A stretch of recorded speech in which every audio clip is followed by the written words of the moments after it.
welcome to Swiss National Day. Hi, grüezi, bonjour, buongiorno, bunji, and welcome to the Swiss residence. Yeah, so I'm your host, one of your hosts. I'm Diane Wagner, president of the United Swiss Society of Northern California, and we are guests of our Consul General, Benedikt Wechsler, in the residence here. Welcome. It's an honor to have you here, and actually, it was always my goal to open up also this residence to the Swiss people, because actually it's not my residence, it's your residence, it's the Swiss residence. So welcome to your home. Thank you for inviting us all. So how this show started out, we had a meeting with United Swiss to go over what we were going to do for Swiss National Day. And Consul General Benedikt Wechsler was on the phone, on the Zoom call with us. And what happened is every single one of our Swiss clubs, they canceled all their events throughout the year. And so we decided to go virtual with our events. So we did a virtual Zoom Swiss Kids Camp, and it was a huge success. And then we decided to do this broadcast for Swiss National Day. Yeah, and then I saw, my first National Day in San Francisco has got to be a real good one, even under these very difficult circumstances. So we decided to place it here at the Swiss residence on China Beach. And I think it's a great place to be. And I'm so excited for all the work you've done into that. And we're really looking forward to this show. Right, and the Consul General of Switzerland has been a great partner. They have 2 movies they're going to be offering everyone. This is the first time I've heard that this has happened, that the consulate has offered this. So we're excited to offer everybody at home these 2 movies. And we also have a raffle that's going to be taking place. But right now we want to start the show like we've started all of our shows in the past, and that's with the national anthem. And we're very blessed to bring back 2 ladies who have been with us over the years. One is Leslie. She was previously with Swiss Echoes at the San Joaquin Valley Swiss Club and the Los Angeles Opera House. And the other lady is Michelle Chang, who is with the Zurich Opera House. And they're both married to Swiss gentlemen, and we're very proud to bring them to all of you. And then we also have another special guest. Yeah, and actually a third lady, because, the Swiss men were a little bit late in giving the right to vote to their Swiss women. But now we're quite fortunate to having already the 5th Swiss women president.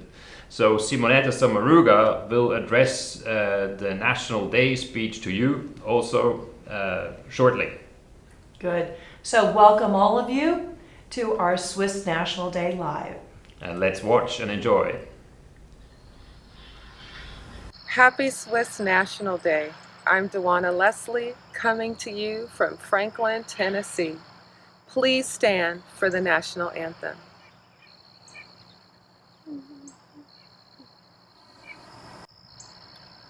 Oh, say, can you say, by the dawn's early light, what so proudly we hailed at the twilight's last gleaming, whose broad stripes and bright stars through the perilous fight o'er the ramparts we watched were so gallantly streaming in the rocket's glare. The bombs bursting in air gave proof through the night that our flag was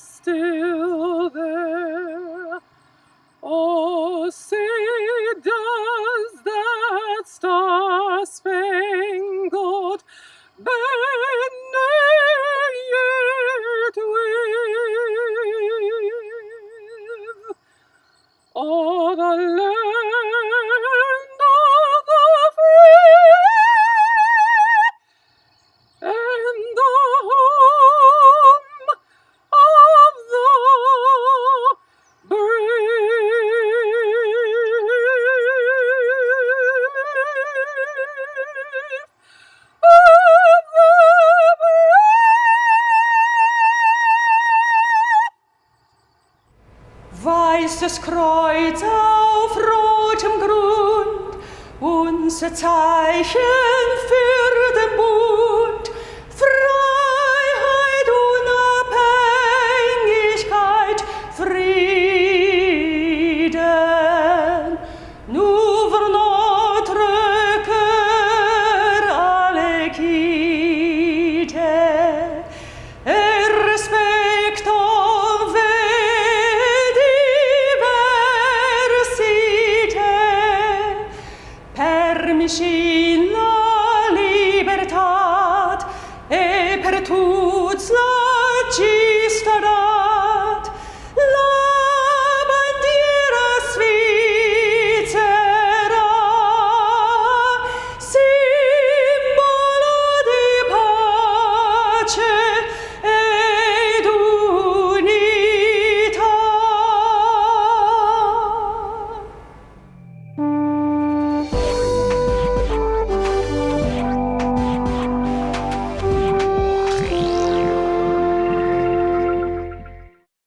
Dear Swiss nationals abroad, today I am at Eichholz, a popular camping and leisure park on the Aare River in Bern. When the weather is fine, people flock here to barbecue or bath in the river. Children and dogs race around bathing towels. Occasionally a frisbee may land on someone's book. Against this backdrop, you might think that visitors to Eichholz would be permanently arguing, but they are not. They get along with each other because they recognize that people have different interests, and when problems arise, it is best to talk to each other. At Eichholz, visitors experience on a small scale what we on a large scale call democracy.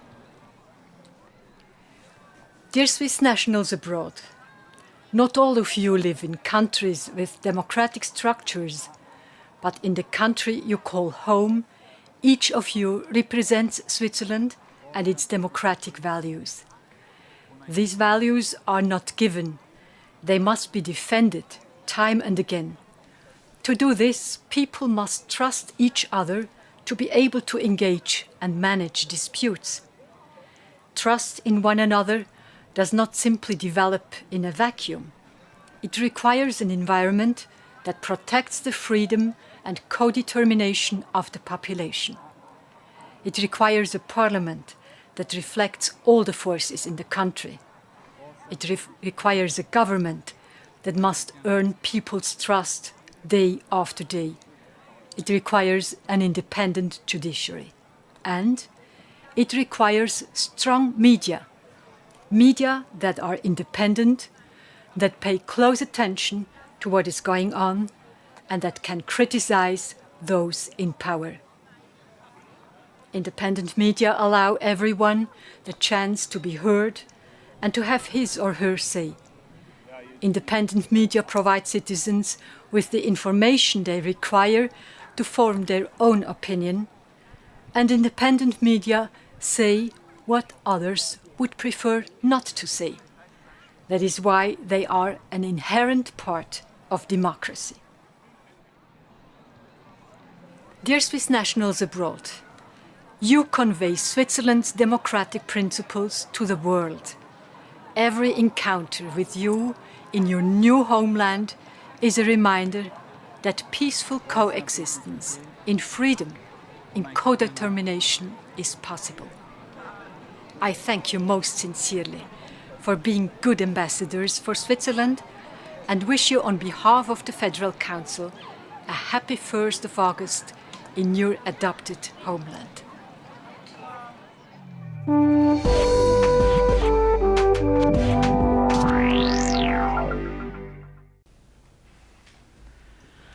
What a great speech. Yeah, And wow. Great voices. You know, and when you hear that, it shows why we are called sister republics, Switzerland and the United States. Yeah, it makes you proud to be an American and proud to be Swiss. Yes, Really. absolutely.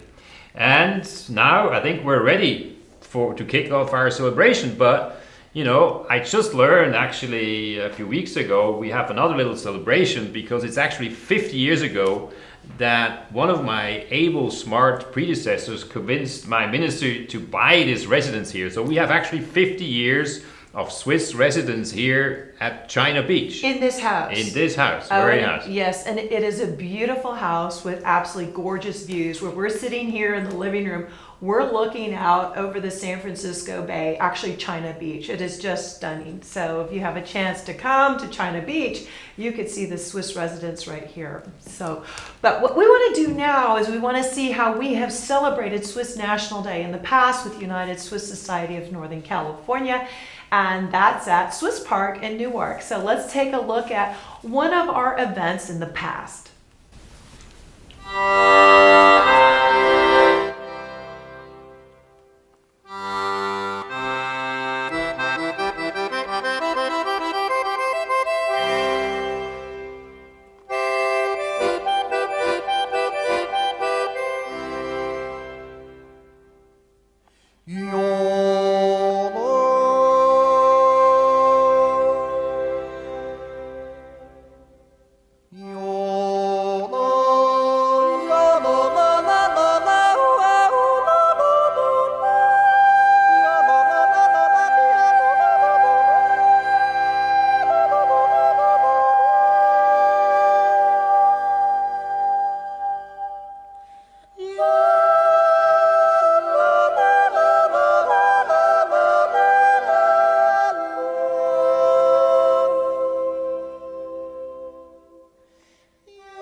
So nice. It gives me goosebumps when I see that. Eh? It does. Oh. It gives me goosebumps too. So that's how we've celebrated in the past here in San Francisco Bay Area. So you've been, Consul General in other areas and also ambassador to Denmark, correct? Yeah. How do you celebrate in other countries? Well, the nice thing about 1st of August, National Day, is that it's everywhere different. Mm-hmm. For instance, Denmark, once I decided we do it together with Benin, the African country, because it's also the 1st of August, their national day. And it was a fantastic celebration between the Swiss and the people of Benin. I was working for many summers on an Alp in Switzerland, and we had wonderful celebrations there with a fire on the mountains. And also one 1st of August I'll never forget was when I was personal advisor to President Calmire when we went on the Rütli Meadow And it was quite a difficult period there, but we managed to celebrate the 1st of August with a huge crowd, and it was really fascinating. So that's the beauty of 1st of August and National Day. It's everywhere, it's different, everybody celebrates it in his or her way, and that's the beauty of it. Right, it is the beauty of how we celebrate Swiss National Day, and because of what we're all going through around the world with COVID-19, this virtual celebration, we've invited all of our Swiss clubs to contribute to it. So this program that you're seeing, we have a lot of sponsors. We have probably 48 sponsors, and we have 54 videos that were submitted to. Really? 54 Wow. videos that were submitted Amazing. into this show.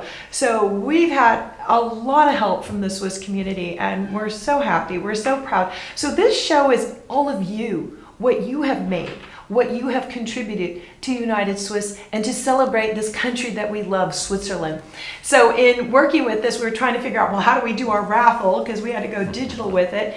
And your personal assistant, Carmen, was such a great help. And she came up with this great idea. Well, why don't you go have a set at Swiss Park and have the raffle at Swiss Park? So that's what we're going to do in this show. We have on site at Swiss Park, we have Nico Lopfa, our treasurer, and we have Linda Sartori Howard, who is our raffle chairperson. We're going to be going back and forth through them. And then we also have Eric Sonnenberger, who is our reporter on site. So I think we're ready to go see the raffle. Yeah. We're Hey, going to go. let's go.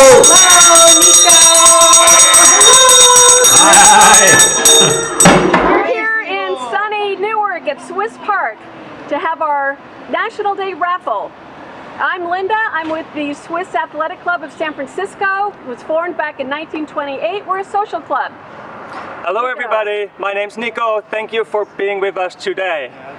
I am with the Swiss American Chamber of Commerce, and I'm also today, starting this year, the treasurer of United Swiss. And I'm taking over from John Sider. John Sider has been doing this job for more than 25 years. So thank you very much, John, for everything you did for our organization. Thank you. Thank you, Nico. I'm John. I'm with the San Francisco History Society. I've been on the board with the United Swiss 30 some odd years.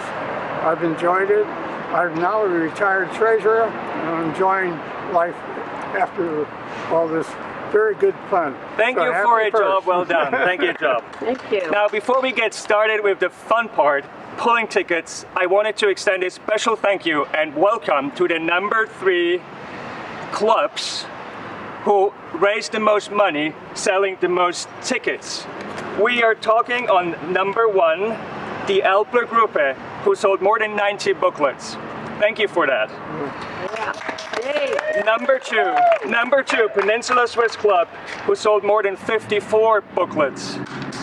And then on the 3rd place, Stanislaus Swiss Club, selling 39 booklets. Thank you so much. Right. Thank you for your hard work and for your contribution, for your help, for our club and yours, so we can make it through this very special year. Great. Well, we have some wonderful prizes here to give away to our viewers, so I think we're ready to begin. Okay, so our first prize today is a silver Caron Dot ballpoint pen and Mondaine Swiss desk clock from the Swiss Consulate of San Francisco. So this wonderful first prize of the day goes to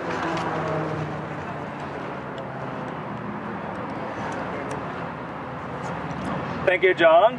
So this prize goes to someone named P as in Peter or Petra Moig.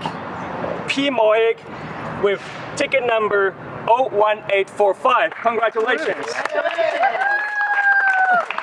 Okay, next prize, we have a $50 Target gift card from Ticino Swiss Club and a $50 Starbucks gift card from the Swiss Athletic Club.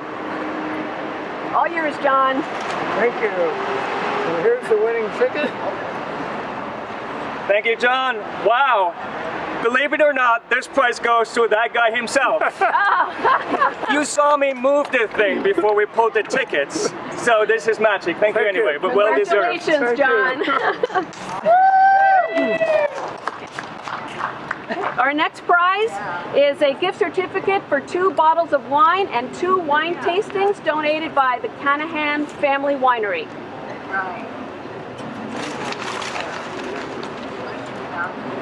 Thank you, John. Oh wow! Now, whoever won the first prize today, Peter or whatever his name is, he also won the third prize.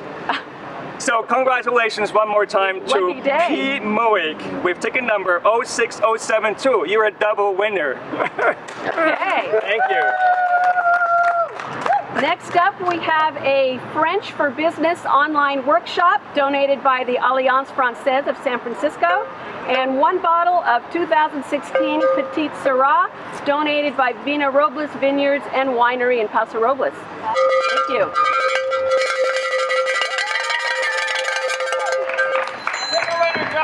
Thank you, John.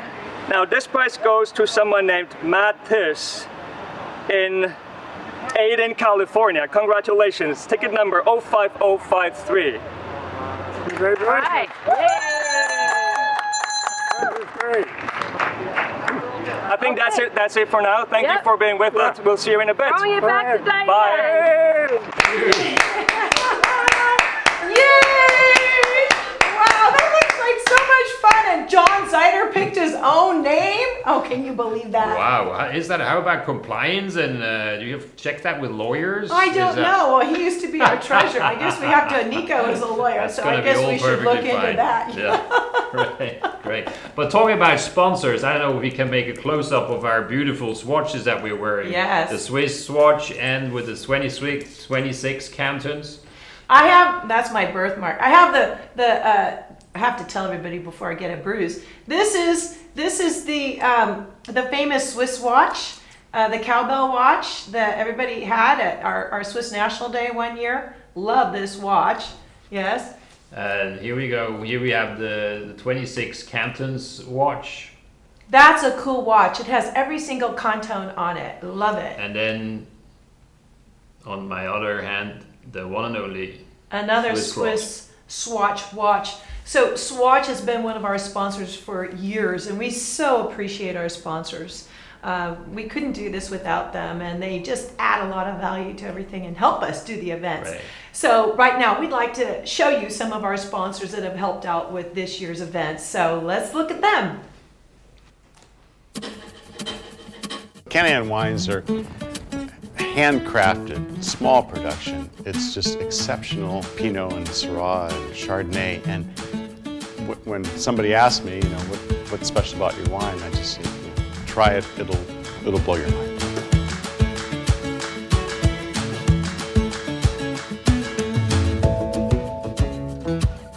The wines are elegant. They're not overly ripe. They show our terroir. They're unique, vintage to vintage with variation. We can do a better job of being organic, and that's our goal.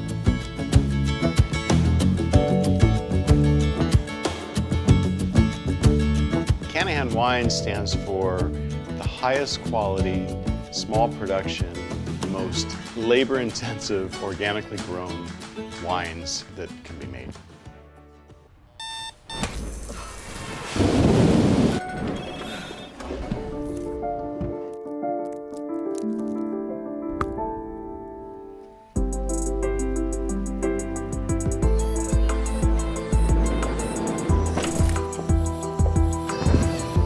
Rich, indulgent chocolate with a luscious caramel filling. With love from San Francisco. Ghirardelli caramel squares. Makes life a bite better. We are young, we run green, keep our teeth nice and clean. See our friends, see the sights, feel alright. But we are young, we get by, can't go mad, ain't got time, play around if we like, but we're alright. Play around if we like, but we're alright. Thank you so much for these great contributions. Without it and all the efforts, it would have been possible to make such a show. But For me, sponsors are more than that. They're also a very vibrant part of the Swiss presence here, the economic presence here in San Francisco and on the whole West Coast. Let's look at Logitech, which was a pioneer in the Silicon Valley, or Lindt Chocolates, who saved actually Ghirardelli, an iconic chocolate brand, and made it blossom and prosper again. So, and that also brings me to show a little bit what Switzerland is doing in the United States. We just published end of last year the impact report, which showed that Switzerland is actually the biggest investor in research and development in the United States. Really? And in the state of California alone is offering more than 100,000 jobs. And that's also a strong commitment from Switzerland here in the United States, and I hope also, even with the difficult economic situation, will continue in the future. Well, I know San Francisco is a big hub for Switzerland. In fact, we used to have one flight from Swiss Airlines, and now they have two flights, twice a day. So that's been good because of Genentech and Roche and all those commitments too. So what we do, we want to visit our Swiss clubs now, and we felt it was only appropriate first to meet Alpengruppe, which I'm a member of, and Alpengruppe is a club that built Swiss Park at Newark and where we hold our events. So let's meet Alpengruppe. Wow. Hi, I'm Arnold Ambiel, president of the Alpengruppe. Normally, we'd be hosting you today for the annual 1st of August celebration, but since we can't do that, we'd like to tell you a little bit about our club. Founded in 1925 in San Francisco, Alpengruppe quickly became one of the places to gather for Swiss-German immigrants. The club migrated to Newark, and by 1935 the Swiss Hall celebrated its grand opening. 2020 marks our 95th anniversary of the club's founding, the 85th anniversary of the Hall. The club promotes goodwill among members, the local Swiss community, and its surrounding neighbors, while striving to keep Swiss traditions and culture alive. You will always hear Swiss music and folk singing at events, and the large hall with the wooden dance floor invites dancing until the musicians play the final note. Not to miss, Swiss Ländlermusik dances and the annual spring folklore event draw hundreds to the hall.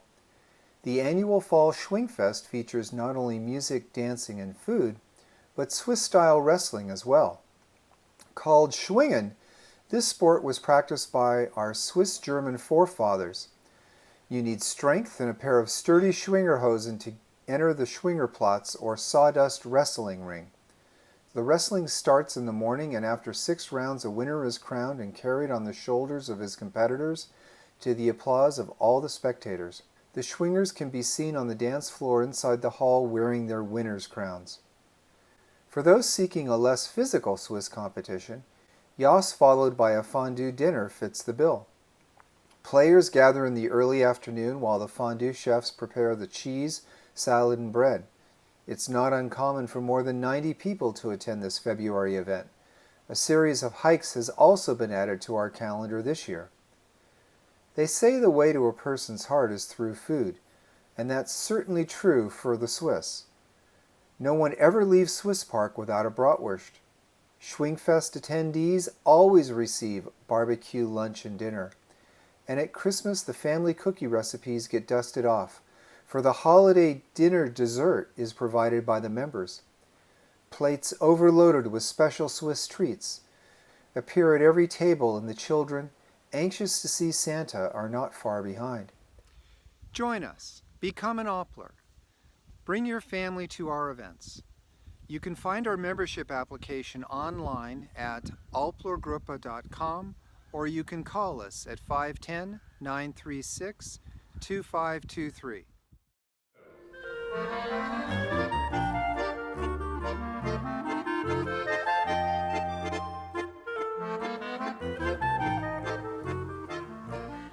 Hi, I'm Patricia Wiffler-Shafarsik, and I'm with Alpengruppe, and this is... Hi, I'm Michelle Odd, and I'm here to tell you a little bit about our hiking group / picnicking socializing group. Pat and I decided that it would be fun to get the community together, and we're thinking we'd like to do 3 hikes a year. Our first one was going to happen in March, but due to COVID-19, we had to postpone that. But once we get up going again, we would like to do 3 hikes a year, one in the South Bay, one in the North Bay, and one in the East Bay. And Pat's going to tell you a little bit about our first hike. Our first hike is going to be at Guerin Park. So let's go visit the park.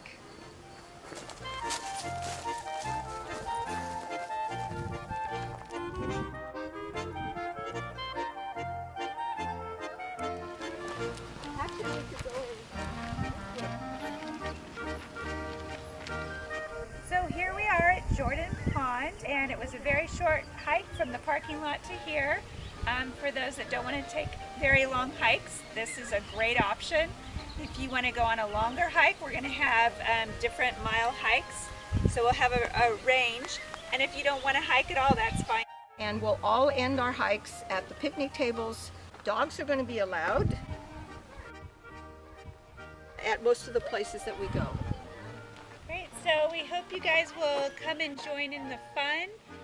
Stay tuned by keeping an eye on our website and our newsletter, and hopefully we will be able to join together and have some fun.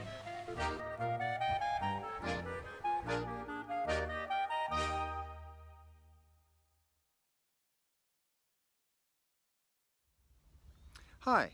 Since we can't host you at our beautiful hall and park today, we'd like to tell you a little bit about Swiss Park and the Swiss Hall in Newark.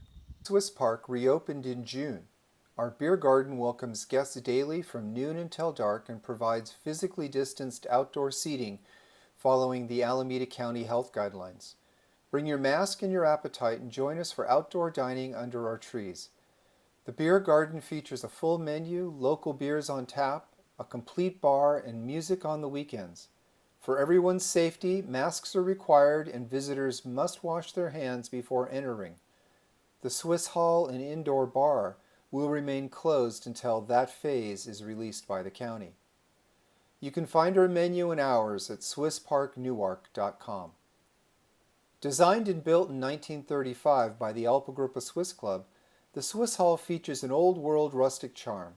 You'll find murals and paintings of Switzerland, canton flags, and memorabilia from times gone by. The hall seats between 150 and 400 people, depending upon the layout. The hall has a rich history, and if the newly refinished maple dance floor, pine walls, and open beams could talk, what tales they could tell. Opposite the wheelchair-accessible entrance to the hall is a full stage wired for multimedia events, including live bands, business conferences, and entertainment events.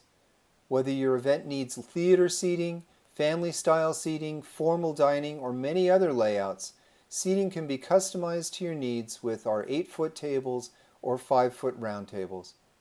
If outdoor setting is what you're after, the Swiss Park with its newly renovated beer hall and picnic tables can make a festive family gathering, reunion, or wedding reception. Beautifully landscaped with grass, shade trees, and flowering plants, the park's facilities include picnic tables, barbecues, an outdoor stage and dance area with lighting for evening events.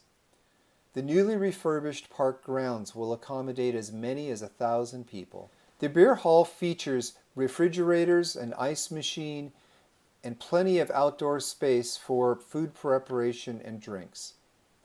The Swiss Park outdoor facilities are perfect for live bands, DJs, or even jump houses for children's parties.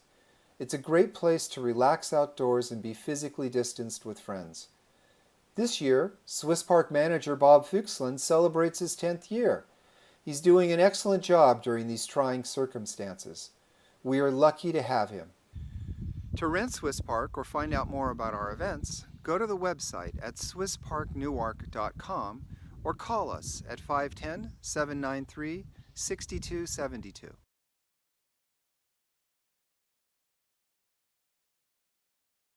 So wonderful to hear from one of our Swiss clubs. So now, Consul General Benedikt, you just got back from Switzerland, right? Yes. Okay, and I understand you're working on a special film project. Tell us about that. Yeah, you know, we also at the consulate, due to COVID-19, we had to rethink and plan all our events. So we started making a Swiss Bay radio, which was very successful in the summer. And then we thought, well, in the week of 1st of August, we could maybe bring some of the really rich Swiss film culture to the West Coast. And we teamed up with the Solothurner Film Festival, which is since more than 50 years presenting every year the latest in the Swiss movies. It's not Hollywood, but it has some really good stuff every year. And two movies we selected with them. And one of them is about a Swiss Nobel Prize winner, Jacques Dubochet, who won the Nobel Prize in chemistry. And I think it's a very important message also for us, the Swiss, because we are a country without natural resources. Our resources are our brains, and we have to invest in science and technology and education. And Jacques Dubochet also, he's a very humble, nice Swiss person, very modest, but he's also very active and engaged in climate issues and sustainability. So there's a very nice interview with him that we can offer you now exclusively. But first we'll see a short video about the Solothurner Filmtage and then the interview. And then I will talk afterwards about the second movie that we selected. Okay, so lots to see about film. So let's take a look at these clips in this interview.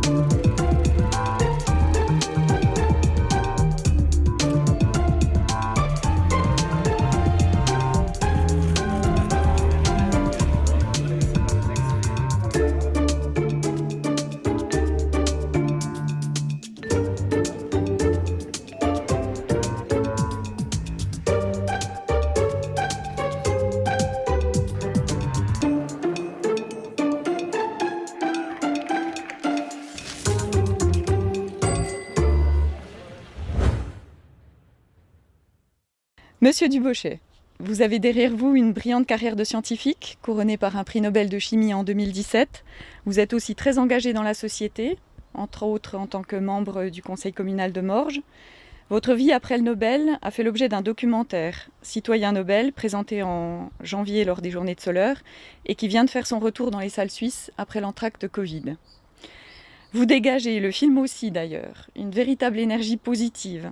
Dès le départ d'ailleurs, dans votre biographie, quand vous parlez de votre conception, vous dites avoir été conçue avec optimisme. Elle vient d'où cette énergie d'après vous? Je ne sais pas pourquoi on est comme on est. C'est forcément compliqué. Il y a certainement deux aspects. J'ai une éducation qui est bienveillante, des parents aimants, un milieu protecteur, dans un temps d'une chance incroyable. J'ai vécu le meilleur moment de l'histoire de l'humanité pour un homme suisse. Et voilà, d'abord une formidable chance. Non, pas formidable. Formidable, ça veut dire qui fait peur. Non, une chance magnifique. Peut-être qui s'exprime par un tempérament plutôt bienveillant, quoi. Voilà. Le fil rouge de votre vie et de citoyen Nobel, c'est la responsabilité en tant que citoyen, quel que soit le combat finalement. Il faut être présent, responsable dans la société. Les efforts individuels de personnalités comme vous ou de citoyens lambda peuvent-ils vraiment changer la donne?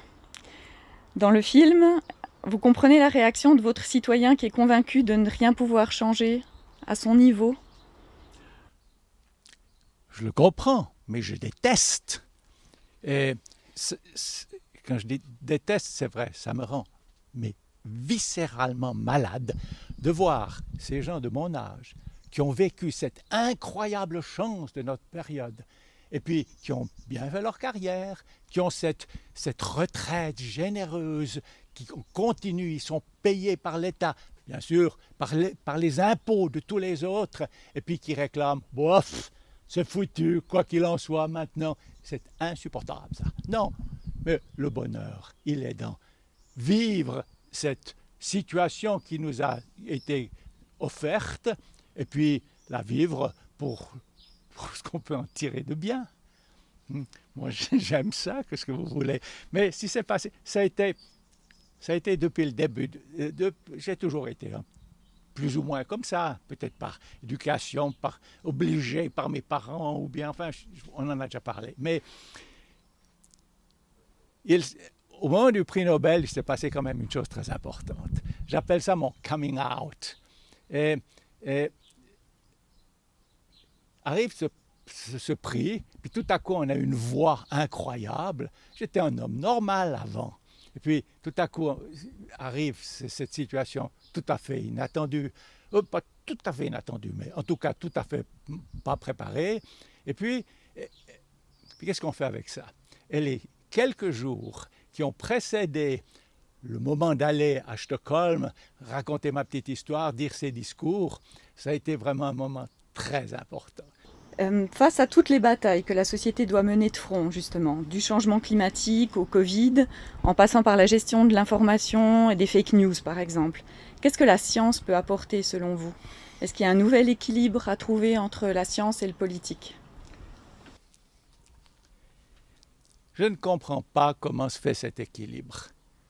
Mais je sais que nous vivons une expérience, un apprentissage urgent et très puissant. Ce qui s'est passé avec le Covid, cet apprentissage, il faut réagir. Quand les faits sont là, il faut science or fact-based politics. Mais pourquoi ne prend-on pas les décisions qui font allons-y? Non, là, c'est une affaire de raison, et la raison est difficile à croire. Par contre, la peur est facile à ressentir quand on a une bonne occasion d'avoir peur. Le virus a fait peur. Le choc climatique ne fait pas encore peur. Dans le film, vous dites « on peut dire n'importe quelle connerie, on va être écouté ». En tant que prix Nobel. Et qu'il faut donc bien choisir ses conneries, bien choisir son message. Qu'est-ce que vous diriez aux Américains et aux Suisses de la côte ouest qui vous regardent? Les États-Unis, c'est quand même une société extraordinairement réactive. Et là, je peux penser, l'avenir de la situation mondiale, qui va sauver? L'Europe actuellement c'est l'Europe qui porte le mieux le message. La Chine, c'est pas mal, hein? Ils sont mobiles, il se passe des choses. Mais vu leur situation dans le monde, ils ne sont pas tellement à même de porter le message mondial. Les États-Unis, à partir ce sera le 11 novembre ou bien je ne sais plus combien, hein, quelque part à partir de novembre, eh bien, repartent et vont. J'ai bon espoir qu'eux portent le message. On va changer à toute vitesse, on va faire le nécessaire. Les États-Unis. Ça, il faut peut-être être optimiste, mais qu'est-ce qu'on parie? S'il y a un pari à faire, je fais celui-là. Comme je suis scientifique, mon message c'est on fera marcher le monde correctement en construisant une politique et en gouvernant et en ayant une gouvernance qui soit fact-based.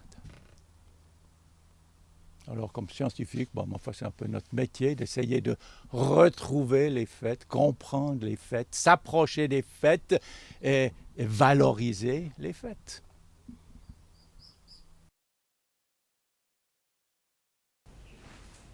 Wow, very exciting. It inspires me to learn some French so I could understand and know more about the French part of Switzerland. Yeah. Yeah, very nice. It was really a strong message. And, this optimism of this person, It's touching me deeply. Oh, Really well, nice. that's good. Well, the other movie that you have has touched me deeply, and that's Schellen-Ursli, and we're very, very excited that the Swiss Consulate is offering this because we actually had Schellen-Ursli in story time with our virtual Swiss Kids Camp.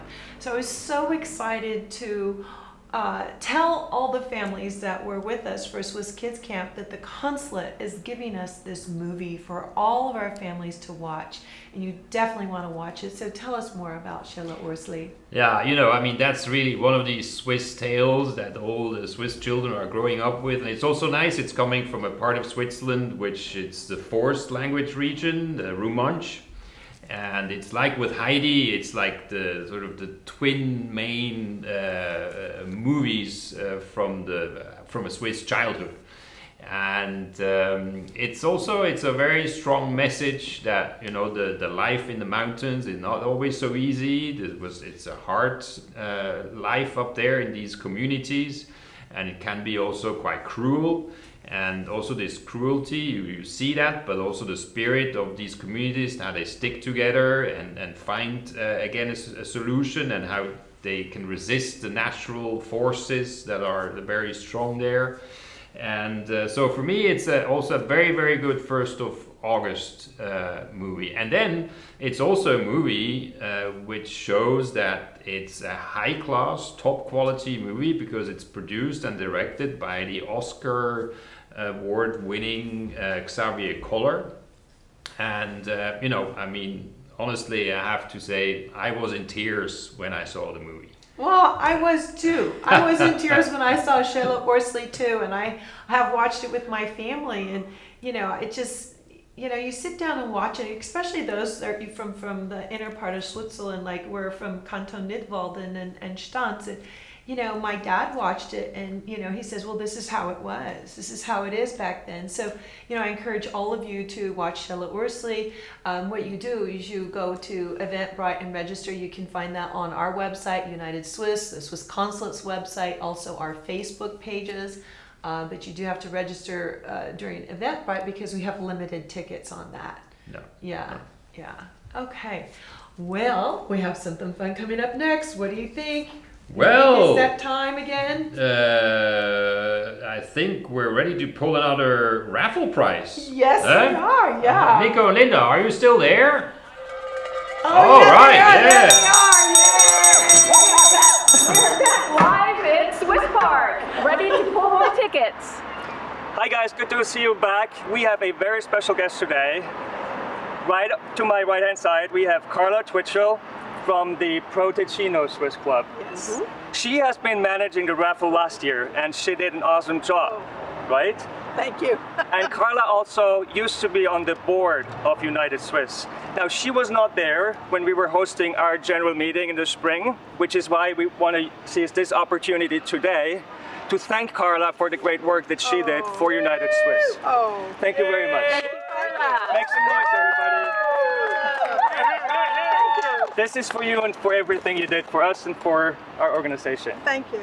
Now, how about we go? Okay, up next we have a Logitech surround sound gaming headset donated by Logitech. I believe that's prize number 5, right? Yes, it is. Goes to...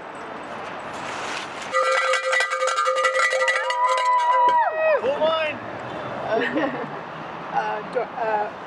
Rosalie Marty. Congrats, Rosalie. Marty. San Jose. From San Jose. 04480.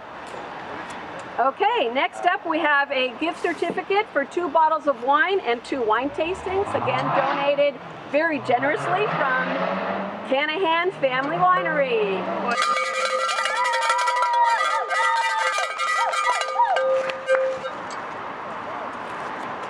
And this is John and Dolores Billman.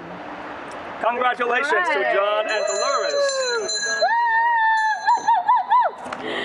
Okay, next we have 2 bottles of 2016 Petite Syrah donated by Vina Robles Vineyards and Winery. Thank you.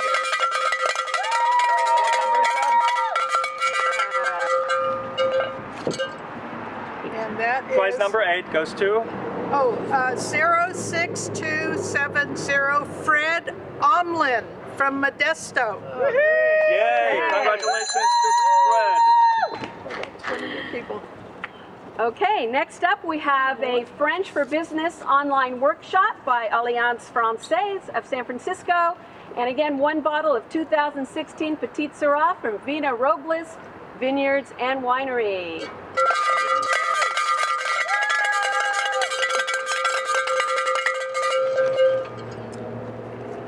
French business workshop and a bottle of wine go to... Okay. 07620 Brigitte Ammon. Oh, all right. There you go. Congratulations. And now we're going to throw it back to Diane. See you later, guys. See ya.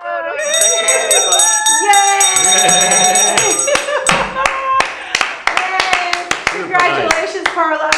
We like to appreciate people that help. We're a volunteer organization, and everybody that helps is so valued and appreciated. And Carla helped with the raffle, and our corresponding secretary, and then she helps to edit. She helps us dot our I's and cross our T's to make sure we present ourselves the best we can out to the community. So we're excited to, honor all those that really contribute back to us.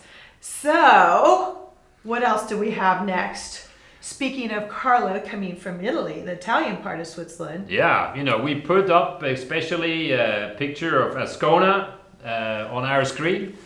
And, the Ticino is a very important part of Switzerland. It is a great area. It has fantastic food, wonderful landscapes. And whenever you go there, I can only recommend you to go to Ponte Brolla and in the restaurant Centovalli, enjoy the risotto there. It's fabulous. But it's also historically, it has a huge importance for California because there were more than 30,000 people emigrating in the 19th century from Ticino to California because at that time Ticino was a very poor part of Switzerland. Mm-hmm. So, and they made their future here. And today, luckily, Ticino is also a very thriving part of Switzerland. They are leading in new technologies like artificial intelligence.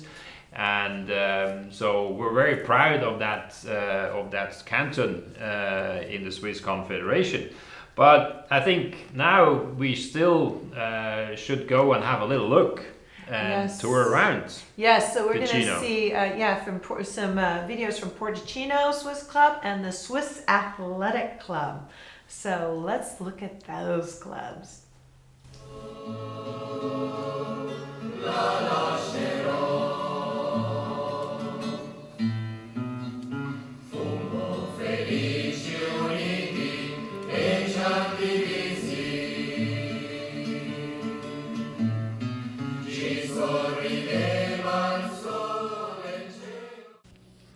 Pro Ticino is an international organization whose members must be of Swiss ancestry.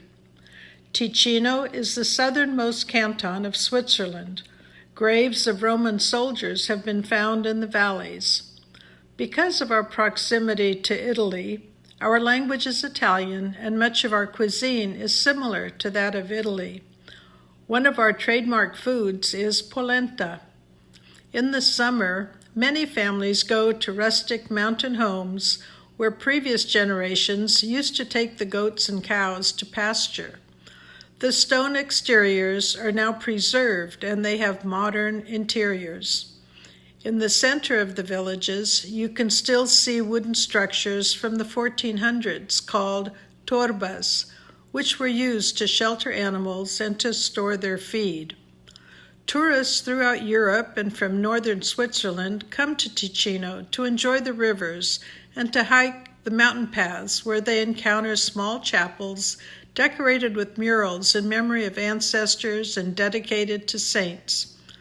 All of us wish you good health and happiness.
When you realize you need more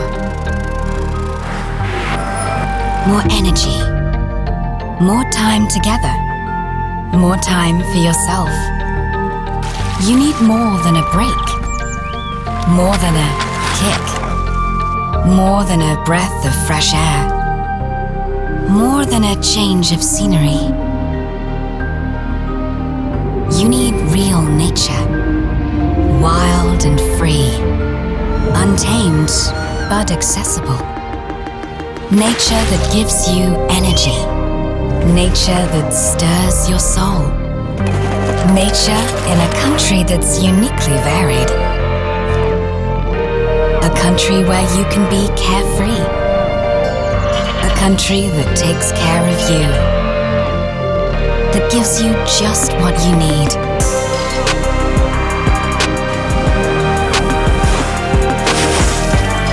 When you need time for yourself and your loved ones, time for your goals, time for your dreams, you need more than a holiday. You need Switzerland.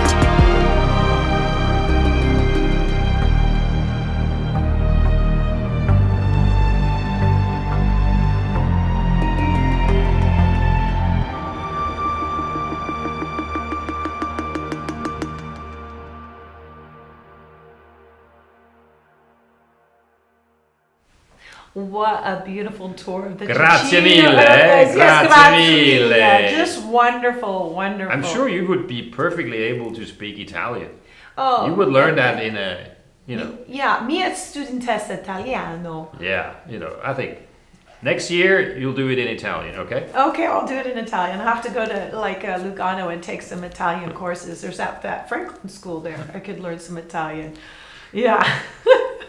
Beautiful though. I love that part of Switzerland. Just a nice part. Yeah. But Switzerland has even more to offer, And basically it's really the diversity of such a small country is amazing me all the time. And also the German-speaking part has so many interesting places to see and stories. And especially here also we have a great number of Swiss-German clubs. Yes, we do. And let's hear something from them. Okay, yes. Grüezi. Grüezi. Wo sind die Schweizer Clubs? Yeah, where are they?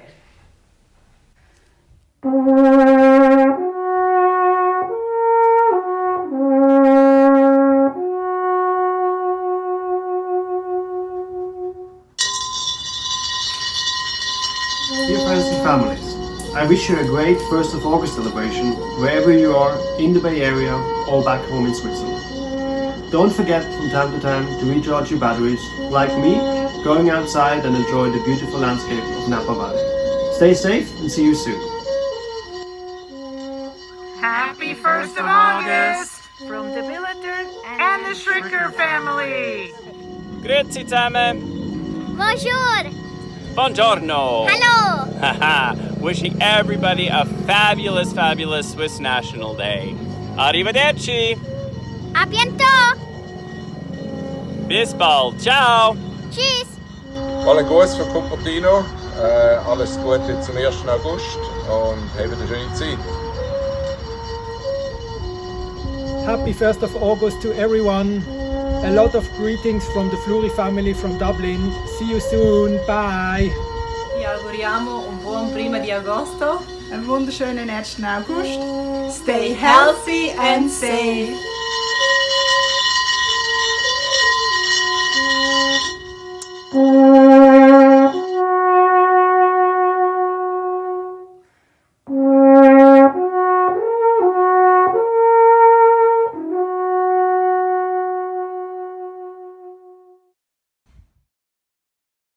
We would like to show you today an old Swiss tradition of Kerbschnitzen, otherwise known in English of Swiss chip carving.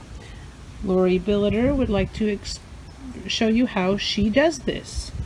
These are traditional patterns that are sometimes circular and or linear, and sometimes there's a combination of both. There are just a few basic tools required for this artwork. A compass, a pencil, a ruler, and what we call a schnitzer. First, she draws her pattern on a piece of wood, and this one is a circular one. On the back side, she has a linear one that she's drawn, and then she takes her knife and she holds it in a particular way, and then she pulls gently along the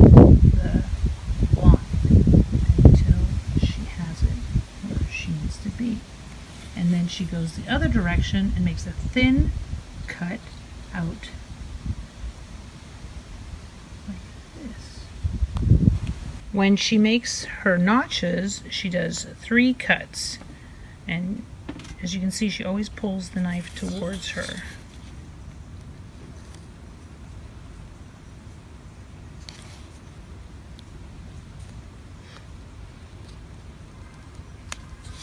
And this is the pattern she used when she made her brooch. Once she's finished her patterns, she sands them with sandpaper and then lacquers them to give them a nice golden color. Here is the traditional circular pattern. Here is one more geometrical. There's sometimes more ornate with flowers, butter dishes, coat hangers, and boxes.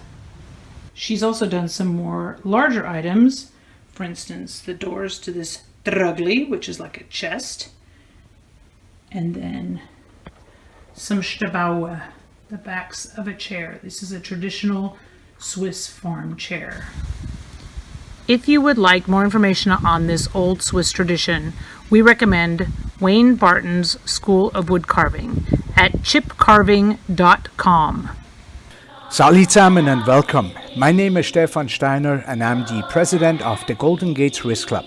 First, I want to wish you a happy 1st of August. It is my pleasure today to give you a virtual introduction to our club and our activities. Our membership spans the entire Bay Area and we are about 300 members strong. Our signature events include the general meeting in January in South San Francisco. In February or March we have the Fondue in San Francisco. The spring hike takes place in April or early May at the China Camp Park, and the raclette in September or early October at the Bernese Regional Park. Our general meeting in January provides the forum to elect our club officers and trustees. We start with a good meal, then proceed to the business part of the evening. We hear news and updates from the Swiss Consulate and move on to updates from each of the board areas. Finally, we'll vote on a new board of directors and trustees for the coming year.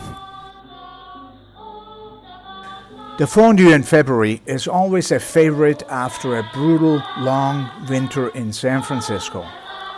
But before we can eat, there is a lot of preparation that graciously gets done by our club volunteers.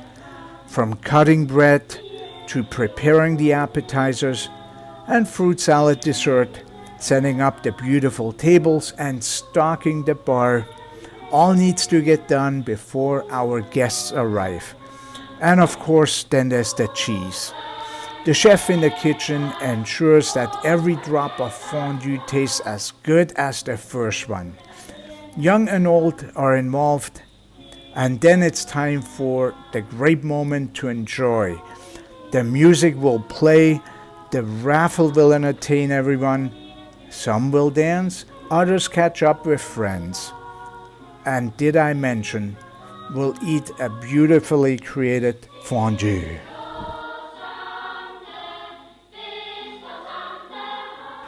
In spring, we meet at beautiful China Camp Park. Some go for a short hike, others stay behind and catch up with friends.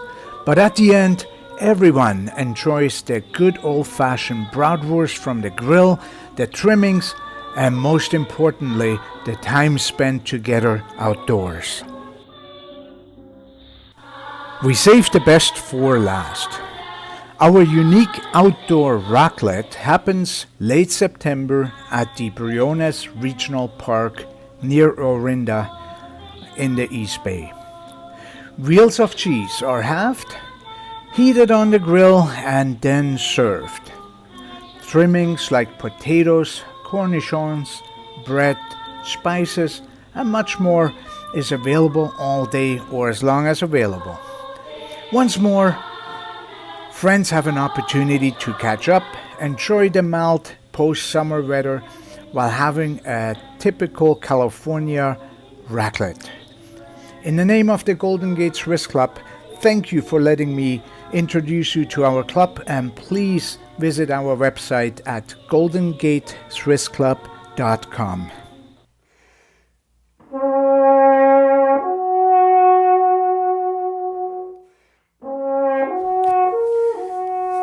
Grüezi, bonjour, buongiorno, buondì, and welcome. This is where Switzerland meets Silicon Valley. The Peninsula Swiss Club was established back in 1961. Throughout our almost 60 years, we've continued to bring Swiss traditions to Swiss families and friends of Switzerland. Our family-oriented club provides a number of events to bring Swiss culture, food, and great Swiss atmosphere for those who are missing Switzerland or want a great place for their kids to learn about their Swiss heritage. We partner with the United Swiss Societies of Northern California to connect with other Swiss clubs throughout the area. We have events that are extra special for kids like Easter and Samichlaus at Christmas. We offer camping, hiking, wine tasting, the list goes on. Come see what we're all about. For more information, go to peninsula.swissclub.com. Bis bald! A bientôt! Arrivederci! A plus tard! See you soon! So nice to hear from our Swiss clubs, and I just love that wood carving. You know, she has taught wood carving at our Swiss kids camp, so we really appreciate it, but I I'm so busy I never get to see it myself, and it's quite an artwork and I love it. And speaking of the wood, these wood chairs that we're sitting on are something very special to Switzerland too. Why don't you tell us about our chairs and our set and what we have going on here? Yes, Diane. One of the major tasks of the Consul General is also to help the Swiss economy export products. And actually everything that you see here are also very successful Swiss export products. And this is, for instance, a chair that you see in most of the Swiss restaurants or garden chairs. It's very sturdy and extremely comfortable to sit. And then we have these pillows. They're made by Sonhild Kessler. She's a Swiss designer who's one of the ladies who still does silk printing, actually. And we have from Swiss Pearl Eternit, we have this Hocus Pocus, which is made from fiber cement, and the Sponek chairs, which are normally also outside on the terrace, but we moved them in especially for this show. And then talking about wood carving as well, we have also this wonderful milking chair, which you can actually also use to sit on. That's like the old milking chairs that they probably still use them. Of course. I have another one here, which is in use, or which was in use, I have to say. That is. Wow, the original Swiss milking chair. Wow, very, very cool. And then to round off a little bit, we have also when we talk about Swiss design. We have these fantastic new Swiss running shoes on. Yes, everybody that has a pair, they say they're wonderful and they just love them. In fact, now Roger Federer is also one of their ambassadors, and they're really fantastic. And that is also it's good technology, it's high quality, and that's also what we're trying to promote as the Swiss consulate here in the United States. What's the brand of these shoes? It's On. On. They're called On. On. Okay. O-N. O-N. Yeah. Okay. Okay. Very good. Wow. Some exciting stuff here. Okay. Well, I think we're ready for some more excitement. What do you think? Yeah, but I think, are there still more prizes? Yeah, we have the Swiss Travel Pass, right? Oh, well, is it but already? that's at the end. Not yet, though. But we have lots of other prizes before then. So I think we need Nico. Hey. Where are you guys? And we're back to pull more raffle tickets. Nico. Welcome back, everybody. Woo! Here with us now, we have Regina and Katharina Bieler representing the San Joaquin Valley Swiss Club. Yes, so we are here from the San Joaquin Valley Swiss Club in Rippen. We are excited to be celebrating the 1. August with everyone. And even though our events are canceled for the rest of the year, we'd love to have you come join us in 2021. Absolutely, thank you. All right. Okay, our next prize is a Logitech Ultimate Ears Boom wireless speaker.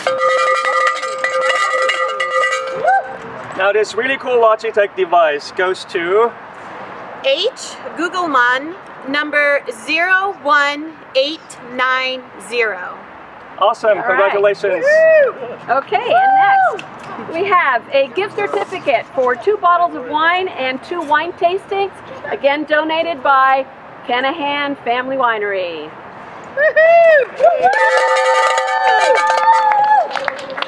And the winner is Jay Boscacci, number 01032. Awesome, congratulations. Okay, next up we have a $50 Target gift card, and then we have 2 tickets to 1 club event in 2021, hopefully at the San Joaquin Valley Swiss Club. And the Target gift card is donated by the Golden Gate Swiss Club. Yeah. And the winner is Miss Karen B. Grass, number 03725. Congratulations. Congratulations, Karen. Thank you. Okay, and next we have another gift certificate for 2 bottles of wine and 2 wine tastings. Again, Canahan Family Winery in Sonoma. Thank you so much. And the winner is Heidi Ambiol, number 05231. Congratulations. Congratulations. I think that's it for now, right, Linda? Throwing it back to Diane. Awesome. See you later, guys. They're doing a great job. Oh, they are doing a great job. I'm jealous that I wasn't there. I know. It looks like everybody's having so much fun. Yeah, wow. And these prices, huh? Yeah, the prizes are really nice. We're so grateful to our donors and our sponsors. So, Katarina and Rebecca Bieler are from San Joaquin Valley Swiss Club, and that's in Ripon in the Central Valley, California, and a lot of those members are from the inner part of Switzerland. It's actually a Swiss club that I grew up at too. And one of the big things I love to do is wrestle. Wow. Have you wrestled once with one of these guys? No! No? No. Because it's really dangerous. I mean, they can make you knock out. Really? Have you tried Swiss wrestling before, Schwingen before? Actually, I tried once, and they just lift you up like this, and you have just no chance. It's amazing. They're so strong. I know. It's incredible. Some of those guys are very strong and very big. Yeah, absolutely. So we're gonna learn. You don't want to mess with these guys. No, you don't want to mess with them, not at all. So up next, we're going to take you a tour of some Swiss wrestling so you at home can learn more about that.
pretty enormous. Can't even fathom the size of this thing when you hear about it. Yeah.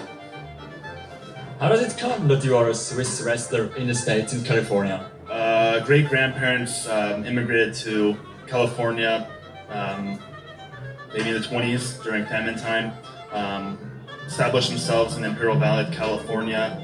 Started a Swiss community down there, and they started spreading out throughout California, starting more communities, and all the Swiss got together and do Swiss wrestling and do the Swiss traditions kind of stuff.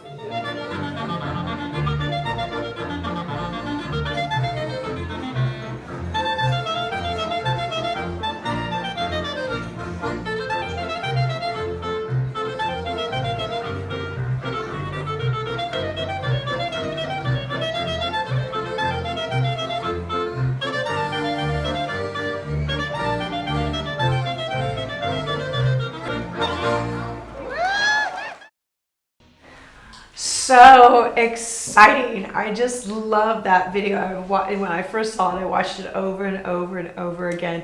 And for us in California, it was very special. We had 4 wrestlers that were there that went to the Eikenes Schwingfest. So, congratulations to those 4 wrestlers that went. And now, have you been to the Eikenes Schwingfest yourself? No, unfortunately, I haven't been to the Eikenes, but I've been to the Unspunnen Fest, which is also a great wrestling festival. And it has there also the famous stone throwing with the Unspunnen Stein. Yeah. And I mean, it's really impressive. It's a growing event. It's getting bigger with every edition. And you were saying that Schwingen has become like a huge in Switzerland. It's probably one of the biggest attended events in Switzerland. And they get real good prizes. What's the first prize? What's the first prize? A bull. Prize? A bull. Well, here in California, we give away a cow too. We do that too, or a steer, or a bull. We do that too. Our Swiss clubs that do the Schwingen like to stay very traditional with it, so they do that also. Right. Well, I hope the Californian wrestlers didn't get crushed by their Swiss compatriots. No, they did well. They did very well. In fact, you'll have to come to one of our Schwingfest when we open up, so you could see how good our Schwingers are. Well, now another thing that we really love in our Swiss culture is our music. And this year we would have had a Sangerfest, and that happens every 3 years, and it's the Swiss Singing Society on the West Coast. They all get together and they have this huge concert, and I was able to go, 3 years ago. San Joaquin Valley Swiss Club hosted it, and it was amazing to see over 200 singers on stage from all over the western part of the United States and Canada. And so what we're going to do is we're going to show a clip of the Sangerfest.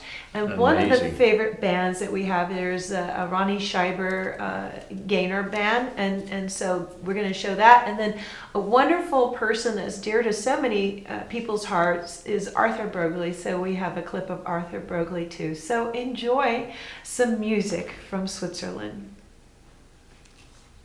I'd like to thank you all for coming this evening and enjoying an evening and celebrating our culture and our customs. The final number that we're going to be singing is Durch Switzerland, through Switzerland. If God wants to do someone a favor, he presses $100 into his hand and sends them on a 14-day trip to beautiful Switzerland.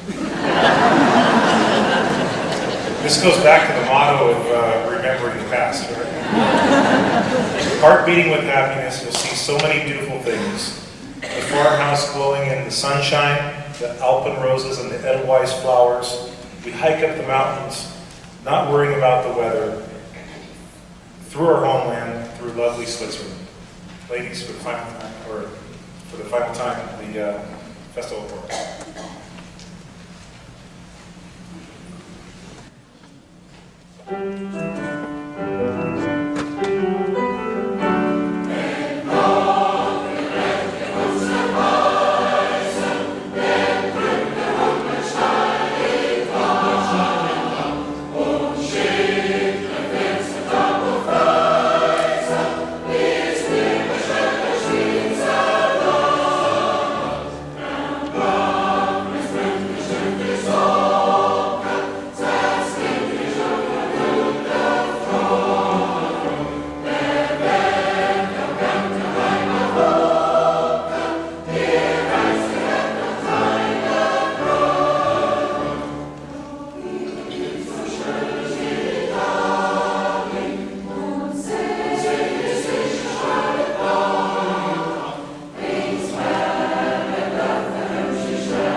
Brogli, and I'm the yodeler.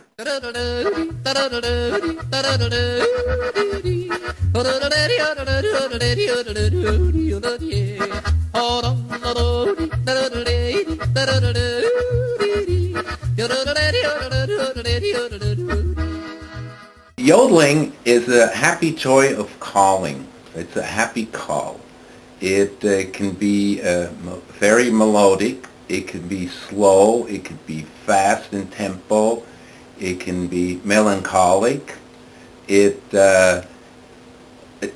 could be even sad, which is amazing. And usually if you're high in the mountain, you're all by yourself, and you're only around cattle, you sort of miss other people, so you yodel a sad song. Or you're yodeling to your girlfriend, if she's close enough where she can hear you, depending on where you're located at, We came to the United States in 1948. We're 6 kids. There was 10 in all, and we all yodeled. We came to New York, and we played at Radio City. That was our very first outing to play somewhere. And then we flew to Chicago and then to LA, and from LA we took the bus to El Centro, California. And that's where my dad settled down and had a farm down there.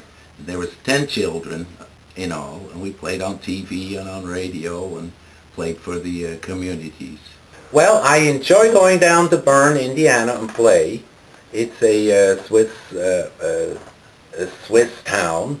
Bern is the capital of Switzerland, And so a lot of people from Bern moved to Bern, Indiana. And most of them were farmers. They also do industrial stuff now, but some of them still speak a little Swiss. They're 4th generation Swiss, which is amazing that they still know some of the words.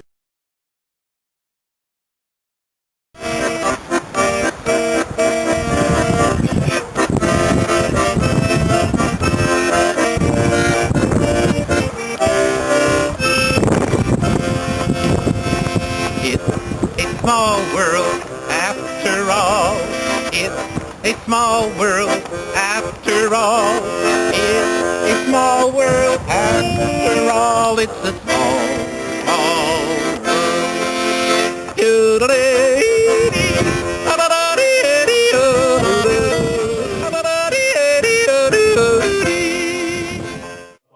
Whoa! Fantastic! Wow, what a great music! What a great music! But, Dan, tell me one thing. How about your yodeling? Oh my goodness, I don't know how to yodel. Not very well. But you know what? Who teaches yodeling? And she did this, Michelle Chang. Michelle Chang, at one of our Swiss National Days, she taught people how to yodel. And it was so funny because people don't think that a Taiwanese lady can sing Swiss music, much less yodel, but she does. Yeah. But that's great. I'm gonna take yodel lessons, but we should wait till COVID is over. Yeah. Well, she's doing it. She's doing classes online. In fact, she has one of the gifts, in our raffle is 2 free online music classes. Oh, so wow! You could learn to yodel online. Okay. You can. Okay, speaking Fantastic. of yodeling and having fun, what do we have? I think we're ready to hear. But isn't it great to be a consul general of a country here with so many great... Oh, it is. You have this, being consul general, I think in the San Francisco Bay Area, this region, we have a lot to offer you. I mean, Absolutely. Lots of culture, I'm lots honored. of active Swiss clubs. I'm honored to serve you. Yeah, so we invite you to visit all of our Swiss clubs. I'm asking him live on air. In fact, the next person that's going to be pulling our raffle tickets, they've asked me a number of times, Diane, could you please ask the Consul General of Switzerland to attend our 100-year anniversary? And this is the Stanislaus County Swiss Club. Okay. He didn't know I'm going to ask him, but I really put him on the spot. I don't have my agenda with me, but I would almost swear that I will come.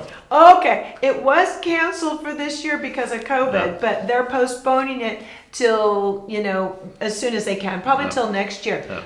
But up next, Edwin Genesi with Stanislaus County, But I Swiss don't Club. make any firm reservations without my PA, so... Oh, without your personal assistant. You backpedaled on that one. Okay, let's go to the raffle because Edwin Genesi is over there. Nico, hey, raffle team. Back live. Hello, welcome back. Beautiful day today here at the Swiss Park in Newark.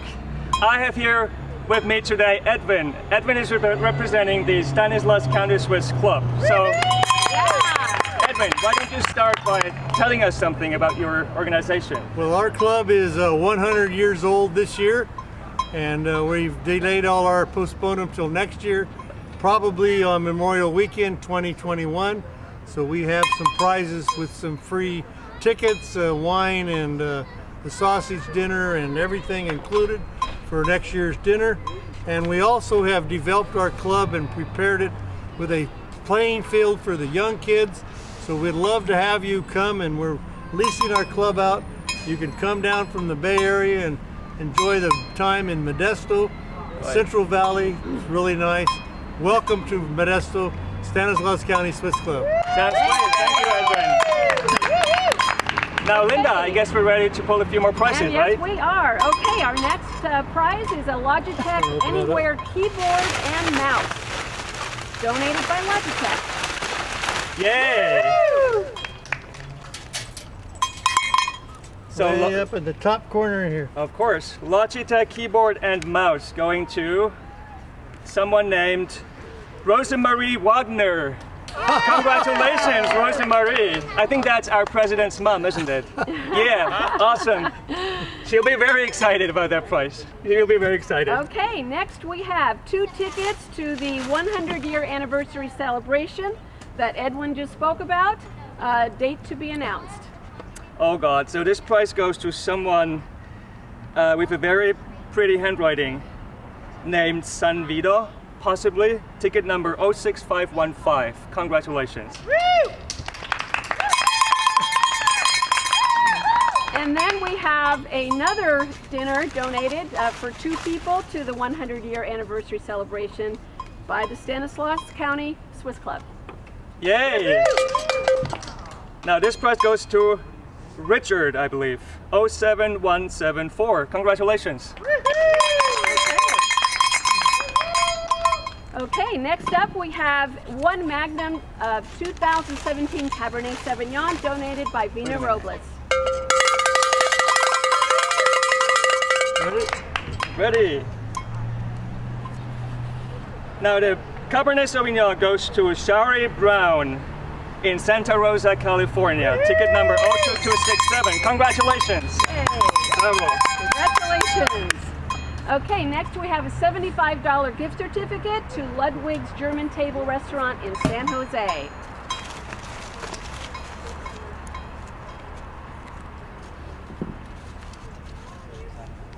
Number 17 goes to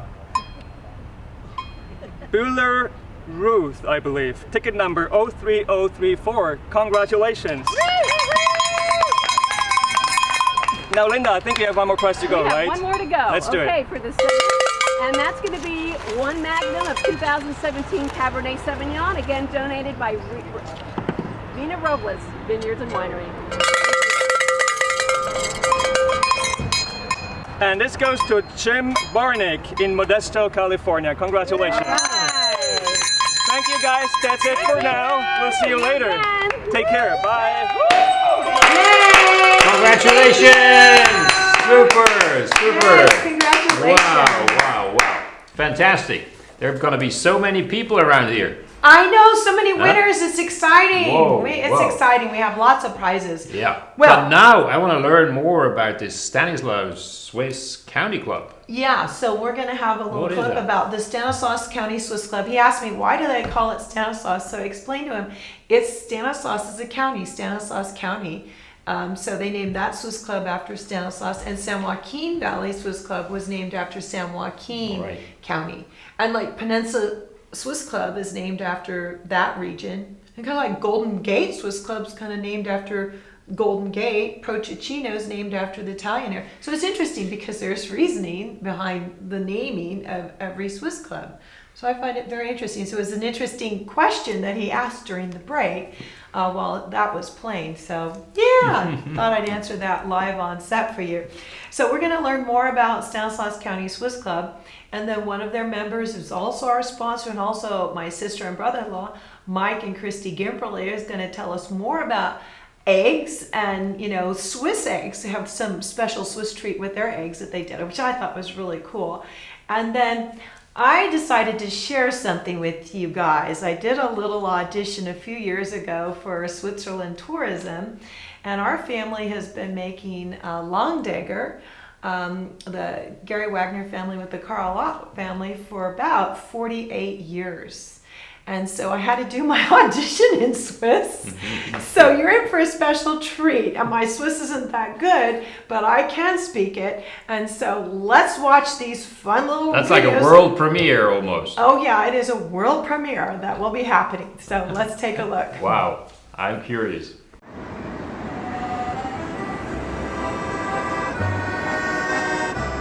The following brief history of the Stanislaus County Swiss Club is prepared for the United Swiss Society's Swiss Independence Celebration August 1st, 2020. In the warm Central Valley summer of 1920, two Ceres area farmers, Swiss immigrants Martin Bianchi and Fred Bazzini, were taking refuge from the heat by enjoying a glass of wine in a cool cellar. Between them, they came up with the idea to form a Swiss club. Bianchi and Bazzini were both from Wagner in the Valley Maggia Ticino, Switzerland. At that time, there were many immigrants from the Canton of Ticino, the Italian-speaking corner of Switzerland, and a scattering of Swiss from the German-speaking regions of that country in the Stanislaus area. With the assistance of Modesto farmer Karl Ott, a native of Switzerland's Canton Suites, and a few others, Bianchi and Bazzini set about collecting $1 each in dues from the Swiss immigrants for the new club. The club's first gathering was a picnic held along the banks of the San Joaquin River near what is known today as Catfish Camp in September 1920. More than 400 attended that first event. The Stanislaus County Swiss Club provided a popular social outlet for all the Swiss and their families, and soon brothers Abundio and Anton Yori, also from Wagner, and sons-in-law of Bianchi, furnished a parcel of land near Ceres for the club's use. The property was leased by the Yori family to the club and became known as Yori's Grove due to its forest of eucalyptus trees. The present club hall was built in 1923 with volunteer labor from the Swiss community. In that year, the first Swing Fest, a festival of Swiss-style wrestling popular among the German-speaking Swiss, was held on the club grounds. Spectators and participants came from far and wide. Imperial Valley dairyman Karl von Moos was one such participant. By the mid-1920s, many German-speaking Swiss felt the need to form their own organization to preserve their unique sport of wrestling and other Swiss-German traditions. The San Joaquin Valley Swiss Club was formed in 1926. Their present hall nearby Ripon opened in 1941. Meanwhile, in addition to its core of Italian-speaking Swiss, the Stanislaus County Swiss Club continued to attract German Swiss. Many German Swiss still are members and regular participants at Stanislaus County Club events. Today, the club attracts not only descendants of the early Swiss community, but people from all walks of life who simply want to spend a few hours enjoying good food and good company at the club's regular functions. The club stages a picnic in recognition of Swiss independence annually on Labor Day weekend. In 1949, founding club members Celeste Yori, widow of Anton Yori, and Abundio and Palmira Yori signed a grant deed transferring ownership of the club grounds to the Swiss Club with a stipulation that the property always be known as Yori's Grove. The 100-year celebration planned for September 6, 2020 has been postponed because of the coronavirus pandemic. We look forward to hosting events in 2021 as well as the grand 100-year celebration Memorial Day weekend of 2021. Grüezi miteinander and happy 1st of August. I'm Mike Gimperly and this is my lovely wife, Christy Wagner Gimperly. I'm a first-generation Swiss-American farmer. My parents emigrated from St. Gallen, Switzerland 70 years ago. And I'm the daughter of Gary and Rosemary Wagner, and my dad immigrated from Switzerland, and my mom is second generation. Gemperle Family Farms remains a family-owned business after 70 years. Please join us at our website, gemperle.com, where we have great egg nutrition facts, egg recipes, and a kids corner for projects for you and your kids. You can find our eggs across the West under New Laid, Barnstar, and Eggland's Best. We also sell under most grocery stores' house brand. Please join us now for some simple cooking techniques on how to make the perfect hard-boiled and soft-boiled egg and some easy recipes to follow. So we're gonna do soft-boiled and hard-boiled eggs 2 ways. So we're gonna steam them. So with the steamer, I got a little steam pot here that I have the eggs in, and I have my steam water already going. So I'm gonna put this on top, put the lid back on, and with this one we're gonna do the soft-boiled eggs. And so that will be 4 minutes and 45 seconds. Okay, next is this the regular pot that we do. Everybody has a pot, so you can fill this up with water, or eggs, and then water, which we fill up so that it's covering the eggs by about 1 inch. So we don't want any peeky of the eggs coming through. So we put this onto the stove. Yeah, you can put the lid on, and we're gonna turn it on high. And as soon as it boils, we turn it off, and it'll be on there for 10 minutes for the hard-boiled eggs. And either way you do it, steam or in the water, same amount of time for hard or soft. We'll be back.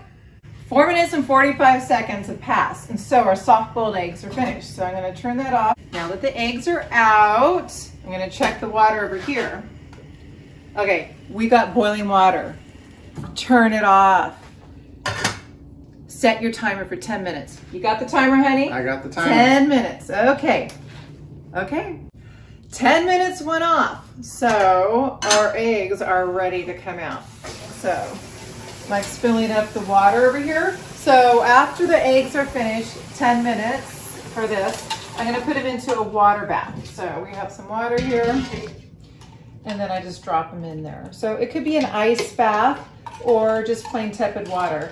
The latest I've heard is just plain regular water is fine, because it's gonna be cooling off one way or another. Sometimes when the water is too cold, then you can get some cracks in your eggs. So these should be perfect hard-boiled eggs, and Mike's gonna be making something special for you when they cool off. So we'll be back.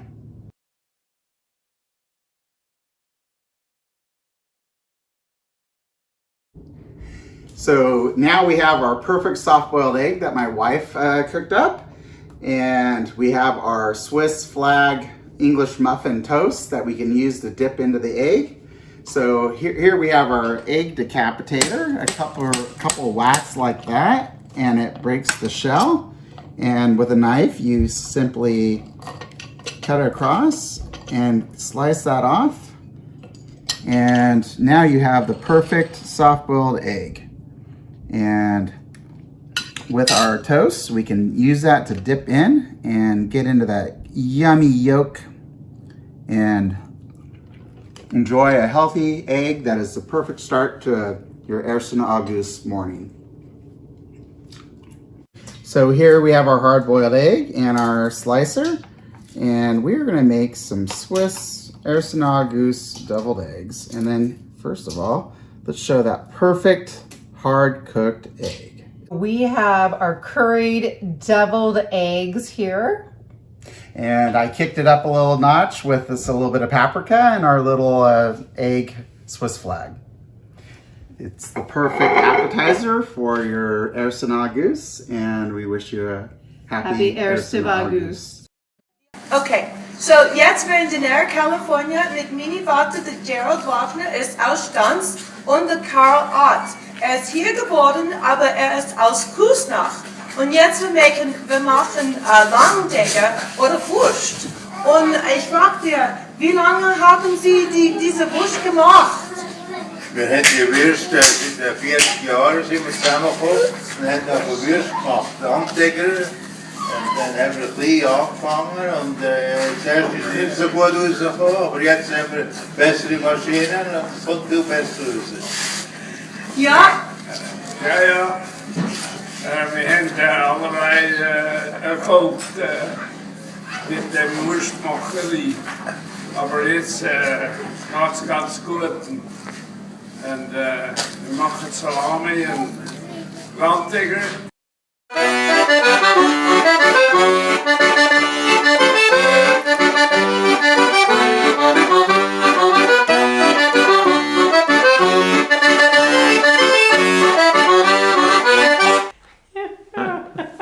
I really can't understand why Switzerland Tourism didn't choose you to make this show.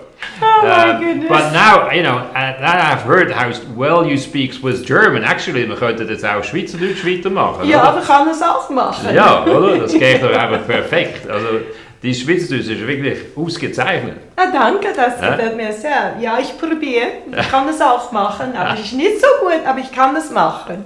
It's amazing. So I'm sure one day you will learn all the 4 Swiss national languages. Yeah, that would be wonderful. I mean, I really have a lot of respect for a lot of the Swiss that are coming in from Switzerland because they do know so many languages that, you know, us that are born here in America, I mean, we just strive to speak, you know, the Swiss German or the German. You know, the Swiss clubs I came up with is mainly, you know, the Swiss German. So, but once you learn the language, it just opens up. It really opens up your world, and I'm so grateful we have our sponsors from Alliance de Française and the Goethe Institute that have offered, you know, language lessons in our raffle. So I'm very grateful to those sponsors for us. I was also very happy to learn so much about how you can prepare eggs because, you know, I mean, there are a lot of people who love egg Benedikt. And it happens to be my first name, so you know I should know a little bit more about eggs probably. Exactly. And that helped me a lot. Yeah, well that's good because you know it's surprising. My sister said a lot of people don't know how to hard-boiled eggs, and I didn't know that you could steam eggs too. So that's something new. So thank you very much for that. We appreciate that. Okay, I think we're ready to find out who's going to win something new. Yeah. Let's okay. go. Nico, Linda, are you there? And we are back live at Swiss Park and Viewer. Welcome back. And thank you, Diane, for doing such a great job over there in the city. I wish you were there too, but we are watching closely. Thank you, and keep it up. Yeah. Now, I believe we're about halfway through the raffle, right, Linda? We're just about there, With the most fun stuff still to go. Still to go. We have a lot of exciting prizes. With us this time around, Eric and Gabi Sundberger from the Peninsula Swiss Club, right? Yes, thank you. We're from the Peninsula Swiss Club. The club's been around for about 60 years now. Our next year actually is going to be our 60th year. We are very family oriented. We have lots of events throughout the year. Of course, we're hoping to bring them back soon. Our next event would be in November, so fingers crossed. Come check us out, peninsulaSwissClub.com. So yeah. Thank you, Eric. Yeah. That sounds good. Thank you. Okay, Gabi, are you ready? First prize up, we have a Logitech Jaybird Vista wireless earbuds, donated by Logitech. All right. The winner for that is Tony Betzschout, 05725. Congratulations, Tony.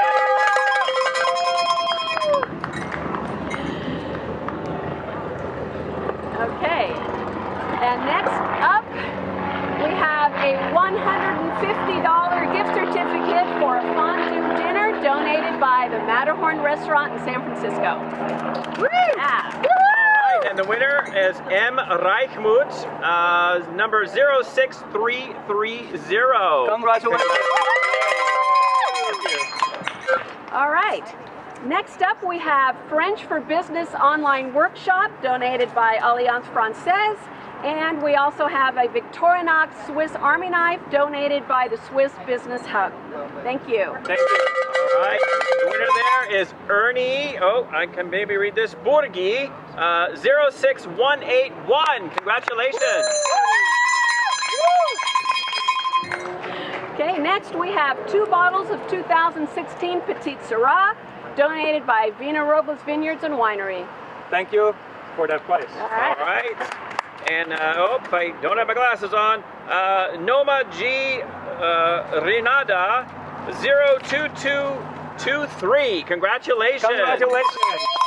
Yay. Out of Soledad, if that helps. Soledad, California. Okay, next up, a gift certificate, 2 bottles of wine, and a wine tasting donated by Canahan Family Winery in Sonoma. All right. No phone number, but we'll track you down. Stefan Welter 07274. We're going to have to figure out where you are. There you go. Congrats, Stefan. And last for this group, we have a very nice gift basket of delicious nuts donated by the Grower Direct Nut Company. All right. Wow. Woo-hoo-hoo. Sounds wonderful. Let's see. And we have H. Gugelmann from the Golden Gate Swiss Club with no phone or email, but we know the club. So, All right. Congratulations. Congratulations. And now we're throwing it back to Diane. All right. See you in a bit. It is so great seeing Gabby there helping out with her dad. So when I see the kids, it makes me think of Swiss Kids Camp. And our Vice President Severin started Swiss Kids Camp 10 years ago, and it's an event that, families just love. This year with COVID, what we did is we went virtual with it, with a virtual Zoom Swiss Kids Camp, and it was really, really well done and very interesting. It opened up. We had kids from all over the United States with their families that participated. So it wasn't just a kid event, it was a family event. When we watched the Bernese mountain dogs, it was during lunchtime and our whole family sat down and watched it. And then they had the movie Heidi that everybody could watch, and it was really cool because it was the first time our family sat down outside at our patio, and we had the computer out there, and we all watched Heidi together. So it was very, very special. Yeah, and we have some videos from the past Swiss Kids Camps. And as a special treat, Gabi will sing a song. Yes. And a baker from the French part of Switzerland, Christine Clement, yes, of Swiss Delis Bakery, is going to teach us how to make a Zopf bread. And, honestly, there's no real good Swiss Sunday morning without a Zopf. Without a Zopf. A Zopf. Zopf. Okay. Zopf. Okay. And the thing is, I checked it out. It is really a Swiss invented product. And really? It dates back to the 16th century, the recipe. 16th century? Yeah. Really? Well, we're excited to learn about how to make Zopf bread. Yeah. Let's Zopf. Yeah.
It's a land of German, a land of French.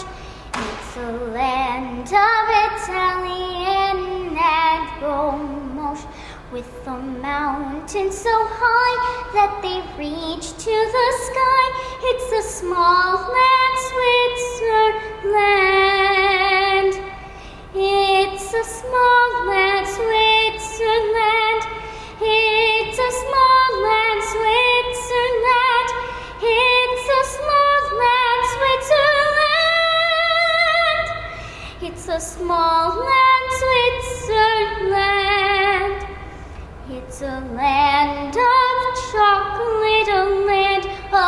cheese.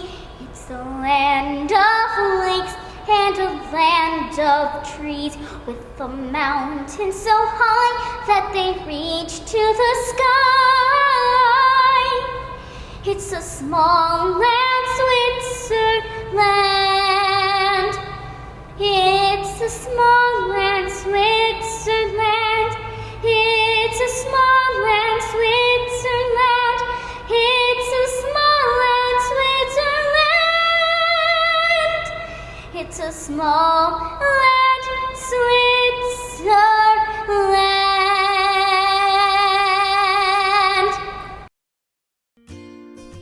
At Ghirardelli, we feel it's important to understand what makes our chocolate so distinctive. Our company was founded by Domingo Ghirardelli back in 1852. That makes Ghirardelli the oldest continuously operating chocolate company in the United States. When we talk about chocolate, we have to talk about the most important thing, the cocoa bean. Now, unlike the name suggests, they're not actually beans, they're seeds. These seeds grow in a fruit, and that fruit grows on a tree. Cocoa beans only grow in very select parts of the world. Basically, they like to grow near the equator, about 10 to 15 degrees north and south. In these regions, the sun is intense, the rainfall bountiful, and the soils are well drained. Once the fruit is ripe, the farmer will pick the fruit from the tree. He'll cut it open, remove the bean, ferment it, and then dry it in the sun. Once the bean is dried, the farmer will put it into a jute bag and ship it all over the world to companies like Ghirardelli. Depending on the country the cocoa bean arrives from has a lot to do with the flavor profile, and we only select the best tasting cocoa beans. We take that quality bean and are now ready to begin the first step of the chocolate making process. The first thing we do is clean the bean, and then we remove his outer shell. Without his shell, he's now called a nib, and we're going to roast him to develop chocolate flavor. The roasting process is a critical flavor development step. Depending on how long and at what temperature we roast at, we can develop different types of chocolate flavor. So if we want to make a bittersweet chocolate, we may roast for a long period of time at a high temperature. Compare that to a milk chocolate that will roast at a much lower temperature for a shorter period of time. After roasting, we're going to grind the nib. This releases the cocoa butter and turns it into a liquid. This liquid is called chocolate liquor, but don't worry, there's no alcohol present, it's just the name that we use. We're now ready to take that chocolate liquor and turn it into chocolate. Now there are 3 different types of chocolates. There's dark chocolate, milk chocolate, and white chocolate. Dark chocolate is a combination of chocolate liquor and sugar. Now, of course, there are some other ingredients like vanilla and lecithin, which is an emulsifier, but those are the basic ingredients to make dark chocolate. Milk chocolate contains sugar, chocolate liquor, and an important ingredient, milk powder. White chocolate contains sugar, milk powder, and cocoa butter. We now take all these ingredients, mix them together, and then refine them. Refining is a process where we reduce the particle size of all of the ingredients. This way you don't feel any grittiness when you eat our chocolate. At Ghirardelli, we refine our chocolate down to 19 microns.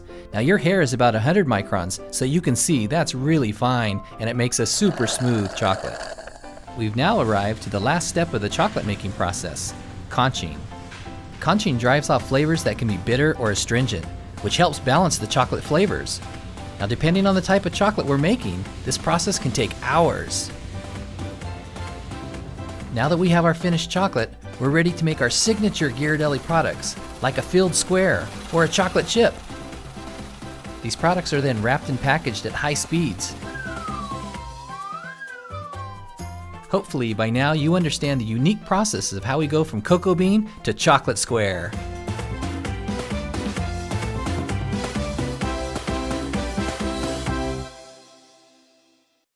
Good morning, everyone. Today we will make a Zopf in Deutsch, or a Zopf, or une tresse en français. So first, a happy Swiss National Day to everyone, and here we go. So let's put first some flour on the counter. Then here we have 500 gram, we work in gram, of flour. You can use just regular blanched flour or high gluten flour. Both work pretty well. We're gonna make a hole. Then add the salt, 10 gram of salt. which needs to be mixed because you never want the salt to touch the yeast because it will kill the yeast. Here we go. Then the recipe counts 25 grams or 2 tablespoons of sugar. It's not absolutely necessary, but I like to add it. It helps the raising, and you know, it's a Sunday bread, which you can allow yourself a little bit of sugar. Then we will add some butter. It's 40 grams of butter, or 1.5 ounces. Here we go. And then we're going to start working the butter with the flour, just to not have big lump of butter, but having the flour mixed with the butter. Then we're going to go back to our hole. And here I have 300 grams of milk, or 3 deciliters of milk. And I warm it up at lukewarm temperature. That means no more than I would say 25-30 degrees, and we'll start to pour the milk in the middle of our hole. And then I have here 6 grams of dry yeast, instant yeast, which I'm going to add to the milk, and then put a little bit more sugar on top. That's going to help. Here we go. Okay, now we start working the milk with the flour. It's going to be a little bit messy when you start with that.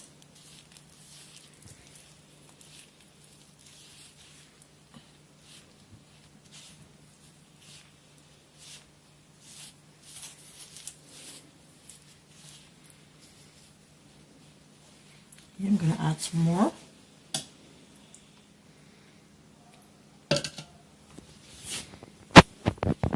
So this Zopf can be made by hand. You can work in a bowl or on just a counter. Or you can also, of course, work with the KitchenAid, or, you know, the bread machine, which is, of course, much easier. I usually work with the machine to do my bread. In this case, you would just add the flour in your machine, the butter, the salt, the sugar. I mix that a little bit together, just that the salt is not on top. And then I warm up my milk and then add the yeast into the machine. And then on speed 1, I would mix the ingredient for about 3 minutes on speed 1 with the machine, and then 5 minutes on speed 2 or 3, depending of your mixer.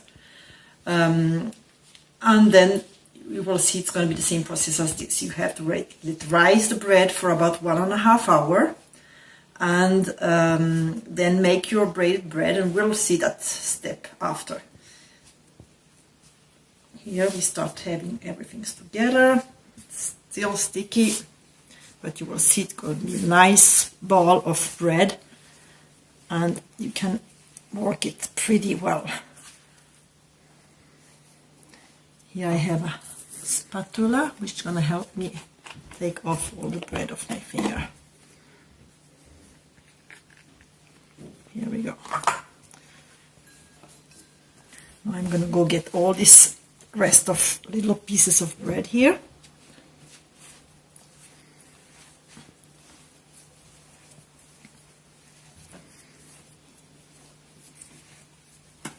And then you will work your dough, at least I would say by hand. It's going to take a little while, you know, until your whole ball is going to be smooth and nicely put together. I would say you have to mix it the way I will show you for about 5 to 7 minutes. Just take your dough and then you knead it like this.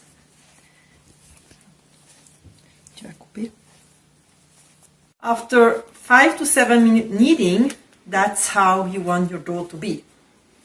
Quite a nice elasticity.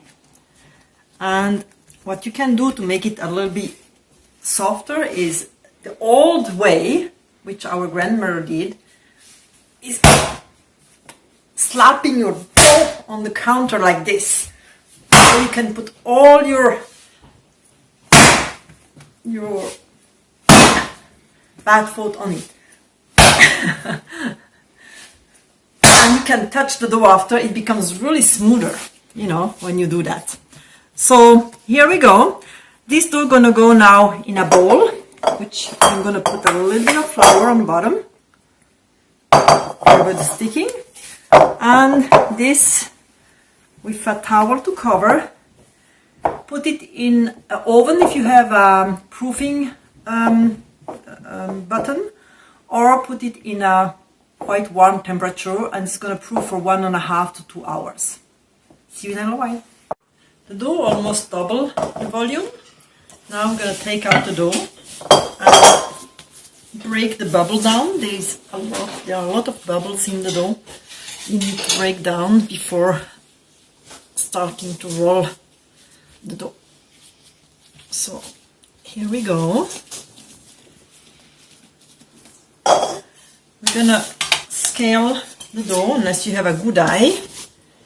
We're gonna cut this in two. We're gonna make a Swiss bread. So with the Swiss I'm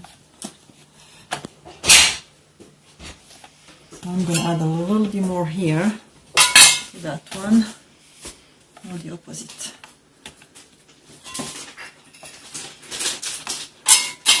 Or 36. 421, which is good enough. Now we will make 2 bâtons. And you always start pushing from the middle toward the edge.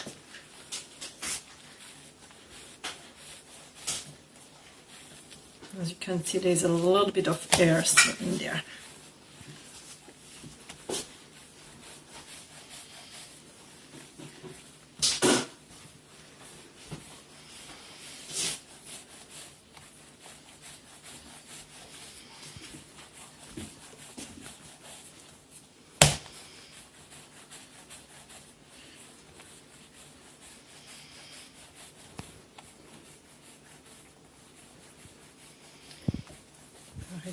We have 2 rolls and we're gonna start braiding the bread. So we will put these 2 braid here, make a big cross, and you're gonna start with the horizontal and just cross one on top of the other, and then take the 2 other and go on top, up and down, so it's easier to remember which one you need to take.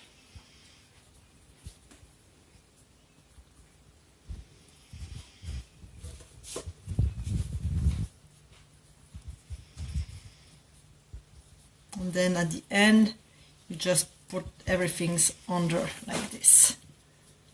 Okay, and this is gonna have to raise a second time. So we're gonna put it in a pan and let it raise another half an hour. Now, using 1 egg yolk and some milk, you start brushing your Zopf to give it a nice yellow shine all over the Zopf. All done. Now we'll put that in the oven at 360 Fahrenheit or 180 Celsius for 25-35 minutes, depending on your oven. Okay, here we have a beautiful Swiss bread or Zopf, and that makes a quite big Zopf, which is 800 grams. We could have made 2 out of it. Enjoy your 1st of August and all the best with baking. Bye!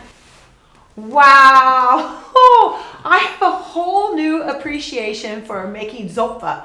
I didn't know that it was so difficult. And I can't wait to eat my next Zopf now. So, you know, it makes me so, I want to eat one right now. Yeah, I know, but I tell you, my favorite part was when she took that dough and she just threw it. I mean, that woke me up. I thought that was a lot of fun. You know, Swiss women have force. Yes, Swiss women do have force. So don't mess with them. I know. But also Gabby, I think she has a great career in front of her. What a singer. You know, it's been amazing to see her grow talent. and other kids grow at Swiss Kids Camp, because she's been our lead singer at Swiss Kids Camp and Swiss National Day. So it's exciting to see that things that we've done help inspire people to pursue other things that they love. It was really heartwarming. Yes, it is very heartwarming. Well, I think we're ready to find out who else is going to win some raffle prizes. Yeah, what about you? There's some more. So do your cow. Listen to his cow. Listen to this. Welcome back, everybody. And we're back live with some very special guests joining us today. Nico. Here with us now, Cindy from the Bernese Mountain Dog Swiss Club. Yes, we're the Bernese Mountain Dog Club of Northern California, and we are advocates for Bernese Mountain Dog breeds, Swiss breeds in general, and we love to promote their Swiss heritage. So pleased to be included in the United Swiss Society's events. Thank you for bringing the dogs. We love having them. Okay. And we're ready to go. So our next prize is a $100 Target gift card donated by the San Francisco Helvetia Society. And this prize goes to someone named, hard to read sometimes, right? Let me try. Oh God. Regison? In Modesto, California. So, Rejuski. That's her email. That's private information. We're not sharing private information. No, but I'm guessing that that's the name from the Rejuski. Possibly. Ticket number 05840. 05840. Congratulations. Congratulations. Next we have a $100 Safeway gift card and an Alpine recipe book donated by the Alpha Group of Swiss Club. And this prize is for ticket number 01806 for Steiner from GGSC. Congratulations. Hey. That's the Golden Gate Swiss Club, right? Okay, next up we have a wine tour and tasting for 6 guests and 2 bottles of wine donated by Booker Wines in Healdsburg. And it's ticket number 07104, Carlene Dar from Sacramento. Congratulations, Colleen. Okay. I think that's it for now, right? Do we have one more prize to go? No, Let's do it. 3 more to go. Awesome. 3 more to go. Okay, so we have this beautiful gift basket here of stuffed Berner dogs with a cowbell and book donated by the Bernese Mountain Dog Club. And then in addition to that, we have a bottle of Zinfandel and a gift certificate for 4 guests to the Sacramento Swiss post-COVID-19 event donated by the Sacramento Helvetia Club. Thank you. Ticket number 07239 for Mr. Stephen J. Meyer of Hayward. Congratulations, Stephen. Yay! Next we have a $50 Lowe's gift card and a $50 Cheesecake Factory gift card donated by the Stanislaus County Swiss Club. Ticket number 01243 for Caitlin Howard. Oh, awesome. Congratulations, Caitlin. And lastly, we have a $100 Safeway gift card donated by the San Francisco Helvetia Society. And ticket 07370 for Andreas. Awesome. Congratulations, Andreas. Thanks, everyone. That's it for this segment. And now we're throwing it back to Diane. See you later, guys. Enjoy. Bye. Wow, another great lucky winners. Fantastic, Diane. Wonderful. It is wonderful. Well, now what we have coming up next, what I liked are those dogs. Wow. And so we have Eric Sonnenberger, who's on site with Cindy Beckman back again at Swiss Park, so we could learn more about those Bernese mountain dogs. So let's take a look.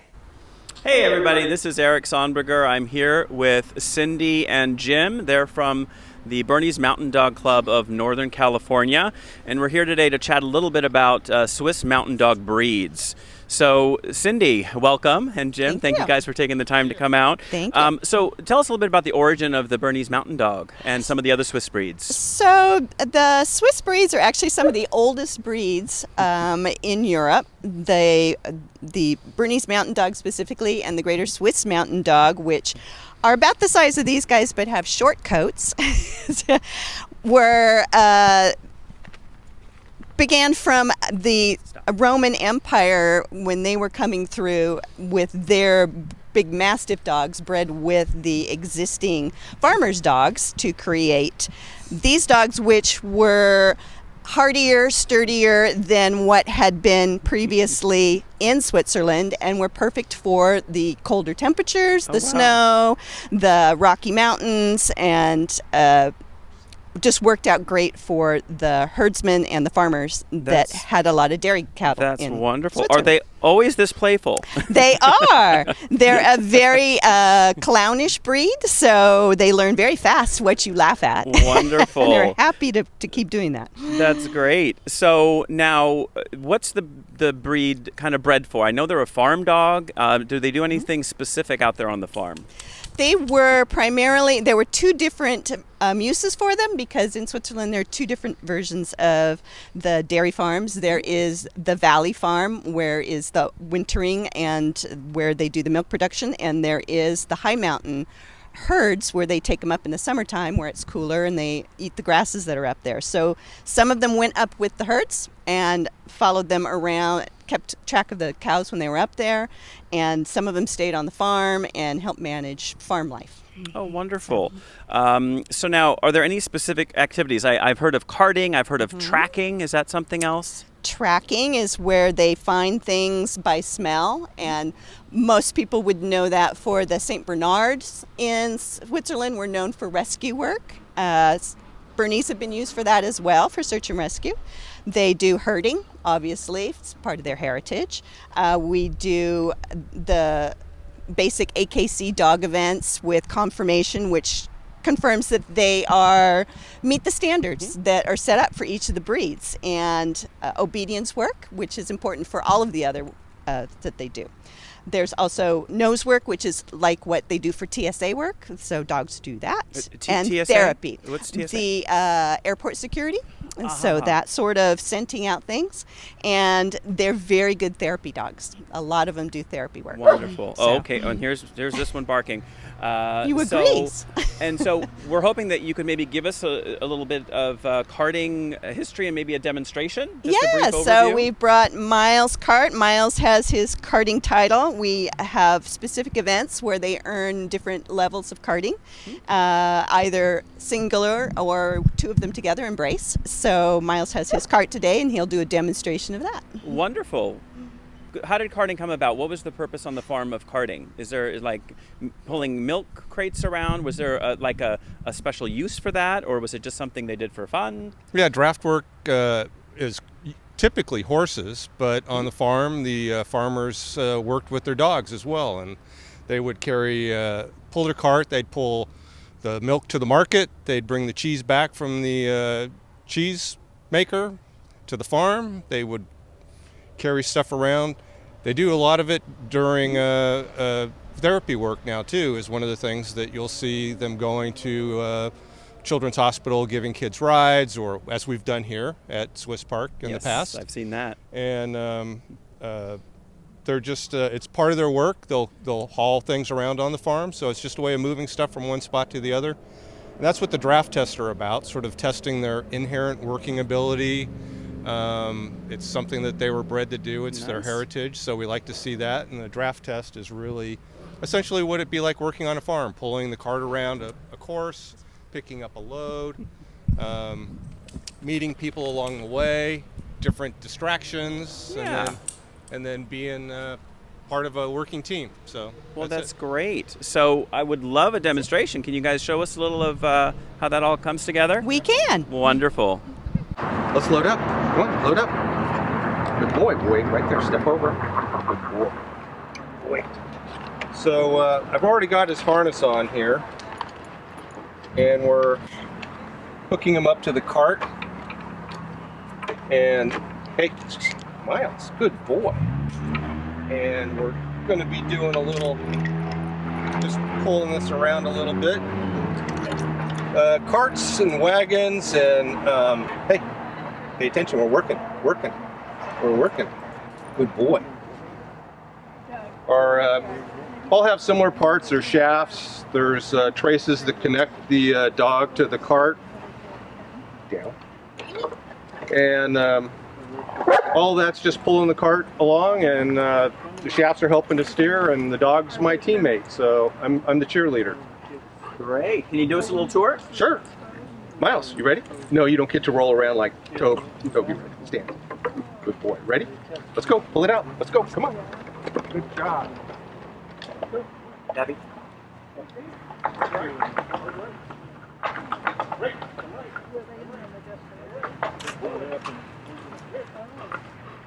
Boy, we're going to come back. Hard right.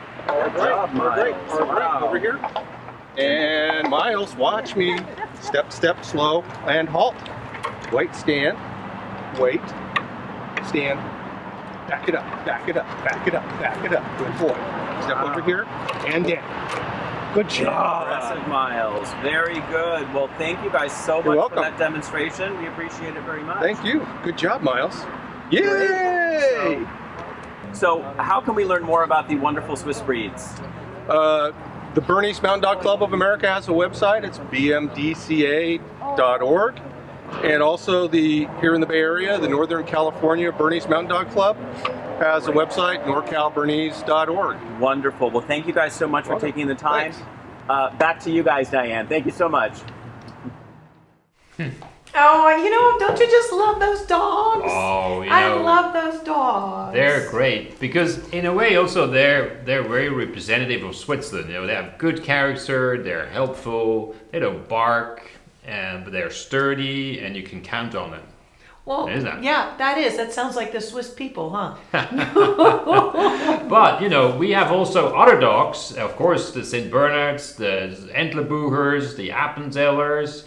So hopefully also we can assist again a Swiss dog day. Yes. They do a Swiss dog day, but because of COVID, they had to cancel it. But the best we could do was bring you this video from their president, Cindy Beckman. Yeah, and for the Bernese dogs, we put up a picture of the Federal Palace in Bern. Right so there. that from our capital and where the dogs are from. So I hope they enjoy it. As you notice, the Consul General loves his digital screen back here. He keeps switching pictures. Every scene, it's a different picture of Switzerland up there. So I hope you're also enjoying the pictures of Switzerland back there. And actually, the screen has been designed by a Swiss designer. Did you know that? No, I didn't know that. Which Yves one? Behar. He's a Swiss designer based in San Francisco, very successful, and he's working for this company, which I won't name the name because it's not Swiss. But it's a Swiss designer, and he's done a fantastic job. Yes, he has. It's Isn't a beautiful it? screen. But, dogs are nice, but what's better than dogs? Cheese. Yes, the Swiss are known. The Swiss cheese. are known for their cheese. And up next, we have the Matterhorn restaurant here in San Francisco, teaching us how to make a real good fondue. And we will learn from a Swiss-Italian artisan cheese company, Fiscalini Cheese, how to make cheese. Hello, I'm Natalie, the owner of the Matterhorn, along with my husband Jason. Tonight I'm going to demonstrate how to make a cheese fondue. So here I have Emmental and Vacheron already mixed with the cornstarch, and the wine that has already had the pot rubbed with garlic, ready for the cheese to be added. So I'm going to add it in 3 additions and stir until it is completely melted. And the trick is to constantly stir.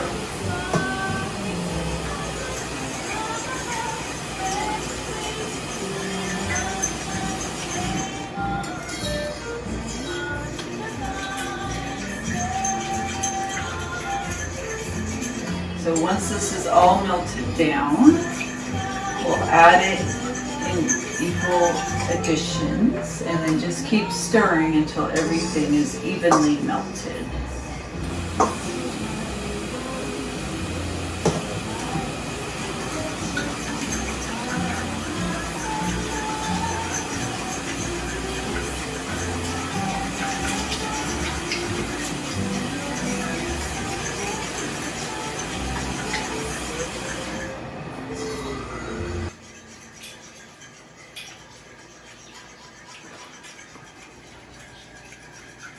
So for this portion of fondue, I have 600 grams of cheese, and that will feed 3 people.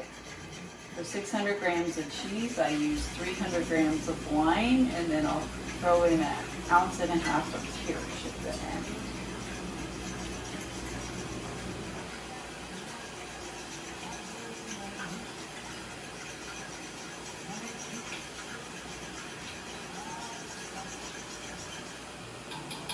Do our third edition of cheese here. And the specific cheeses tonight, it's an 18-month aged Emmental and a Vacheron Free Bourgeois. We get our Emmental from Food Matters again, and our Vacheron comes from World's Best Cheeses.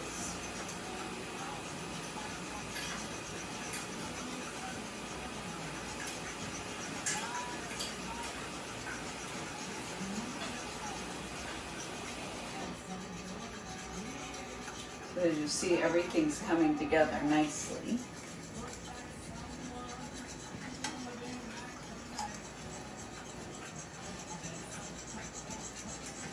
So once all the cheese is completely melted, at that point we'll go ahead and add the kirsch.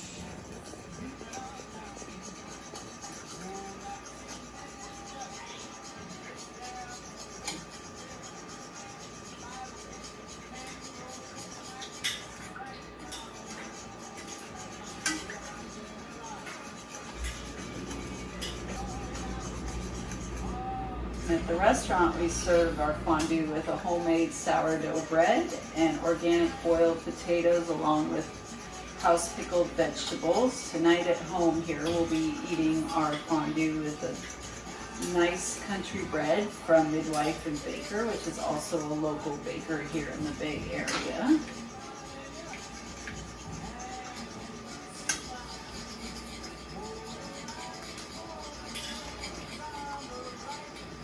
So we're just about ready for the kirsch.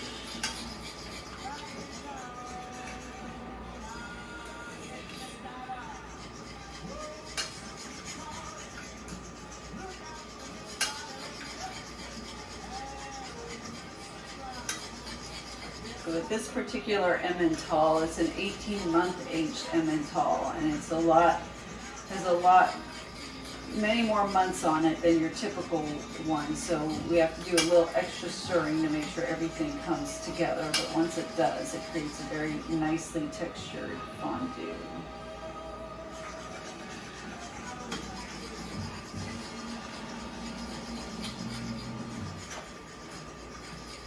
So now we are ready to go ahead and add in the kirsch. This kirsch comes from Oregon. We like to use the kirsch from Zopf, but we don't have a lot of access to that at the moment, and this kirsch is a lovely substitute, and we get this from the jug shop near the restaurant.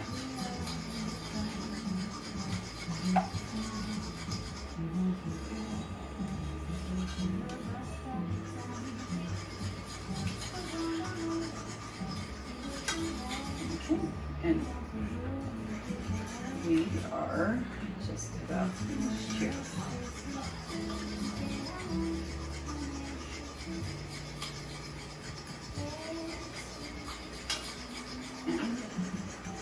Our fondue is complete and ready to sit on the burner and be enjoyed.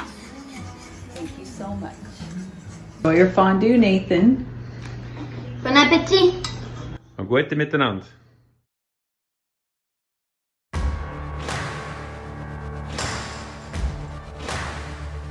My dad was very excited to put his name on our cheese because when you walk into the grocery store and you see milk, it's just in a gallon and you don't know what farm it came from, you don't know where it was produced, you don't know the history behind the people who made it. And with our cheese, we were able to tell a story, put our name on a product, and be proud of the name Viscolini. If he was going to make cheese, he wanted to make the world's best cheese.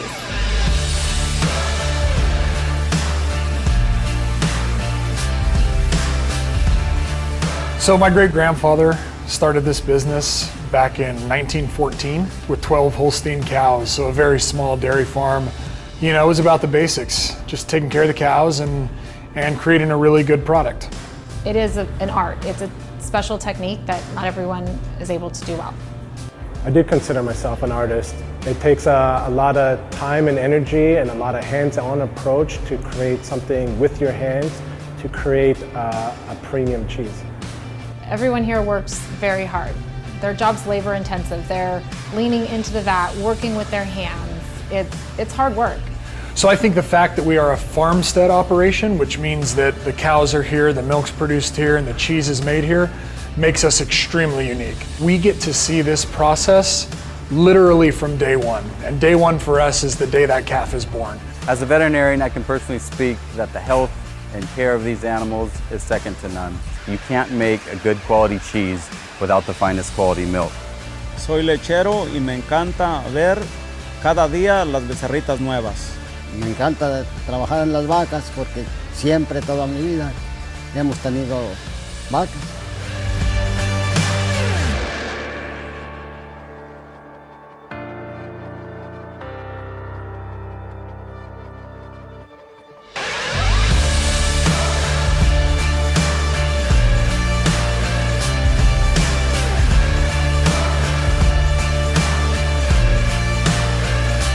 Our team that makes this cheese is super passionate about it, and that's going to come through in every bite. Beyond our dairy barns and our cheese plant, we farm 460 acres that helps us control the quality of the feed for the cows that produce the high quality milk that makes our cheese. Our methane digester powers our dairy farm, our cheese plant, and 300 homes in our local community. I mean, my great-grandfather and grandfather were making sure that they took care of the land so that they could pass it to the next generation. To know that this is here for our children means the world to us, and we're truly blessed to have something like this to pass on with a great family name. When people all over the world are trying and tasting our products, they're going to know that it was made on a small farm in Modesto, California, that produces renewable energy, takes care of their cows, and does things the Fiscalini way. We are family. We are farmstead. We are Fiscalini cheese.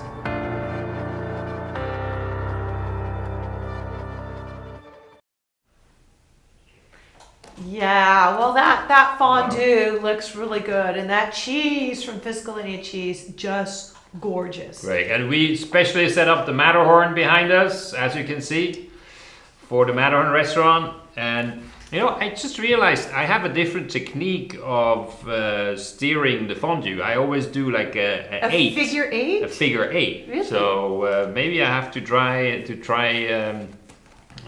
Natalie's technique next time. And yeah. You've been to the new Matterhorn Oh yeah, since it's opened up. Fabulous. Really? Fabulous. Okay. And actually, I just heard that my sort of annual big cheese delivery will be delivered from the Swiss Alps tomorrow here in San Francisco. And actually, that brought me to a new price idea, but we'll talk about that later. Huh? Oh, you know? Okay. Okay, oh, yeah. yes, a prize okay. idea. Well, okay, yeah. But okay, we that's don't right. talk about that yet. But stay with us, because I think it's worth it. You're getting inspired by our programming. No, we're topping. We're trying to top you. Okay. But so the fact is, we all should go to the Matterhorn restaurant once it's open again. Yes. And enjoy some Fiscalini cheese, hopefully soon. Now, there are more prizes. Yeah, let's go to Linda. Where's the Raffle team? Thanks, Diane, and we're back live at Swiss Park in Newark, ready to pull more tickets. Nico. Yes, welcome back. Glad to know you guys are having so much fun in San Francisco. Now, this time around, we have Martha on this set. Martha is representing the Sacramento Helvetia Verein, who just joined United Swiss earlier this year. Every once in a while, we actually have new people joining us, which is very exciting. Welcome. Yes. Welcome Thank to United you, Swiss. thank you. Grüezi miteinander. Yay. Our club is very happy to be a part of the United Swiss, and we welcome everybody to Sacramento. Our club has been around. We're one of the oldest clubs, 128 years old. We have a lot of historical things going on in Sacramento, and our club is full of life, so please join us and visit our website at sacramentoswiss.com. Awesome. Thank you, Martha, for joining us today. All right, are we ready? Let's go for it. Okay, next prize is a very nice gift basket of delicious nuts donated by the Nutty Gourmet. And those nuts go to Philip Stauffer? Philip Stauffer. He's with the Swiss American Chamber of Commerce, by the way. Congratulations, Philip. Okay, next up we have a $100 gift certificate to the Lugano Swiss Bistro in Carmel, donated by the Lugano Swiss Bistro. Awesome, thank you so much. And the prize goes to M. Reichmuth, number 06352. There we go. Congratulations. Congratulations. Okay, next we have a gift certificate for 2 bottles of wine and 2 wine tastings, and again donated by the Canahan Family Winery. Thank you, Canahan, for this wonderful contribution. So generous. And the prize goes to Eshi Martinez. Eche Martinez, who happens to be my husband, but that's a different story. Congratulations. Okay, next up we have a baking class for 6 children, and this is donated by Swiss Delice. And this prize goes to Carl Kirscher? I believe that's Charles Kirscher from Sunnyvale, California. Congratulations. Okay, next we have a deluxe gift basket of chocolates donated by Ghirardelli Chocolates. This goes to Mrs. Knives Guthrie from Modesto, California. Congratulations. Ticket number 02541.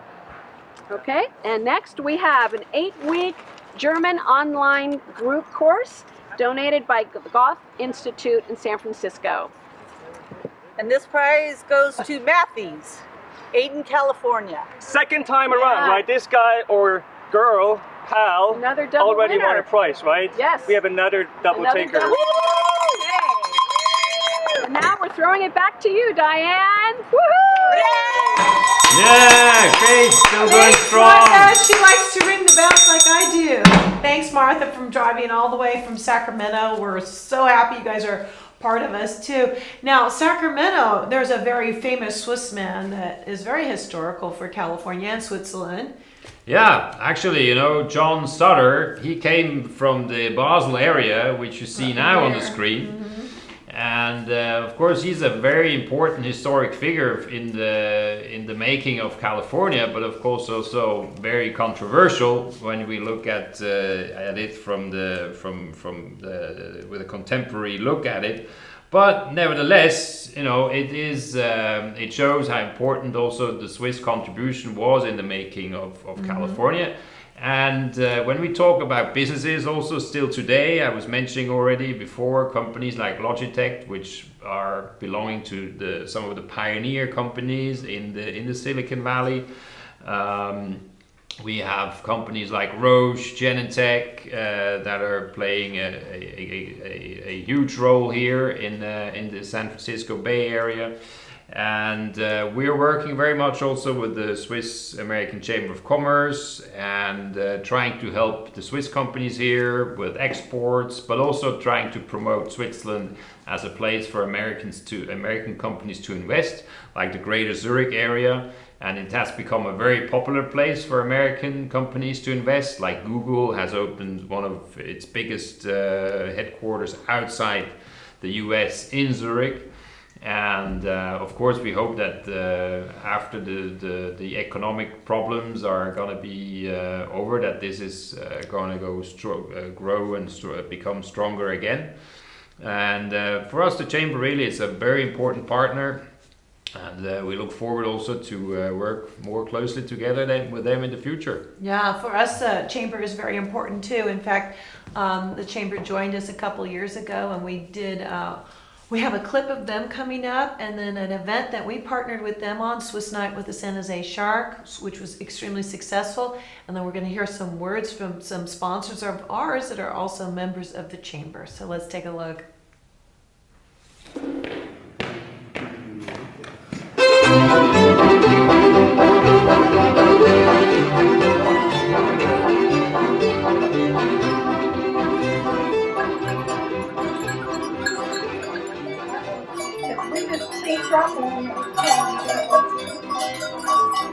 Whether you're on a road climb in California or somewhere else in the United States or Switzerland, the Sacramento Helvetia Verein wants to wish you a very happy August 1st National Independence Day.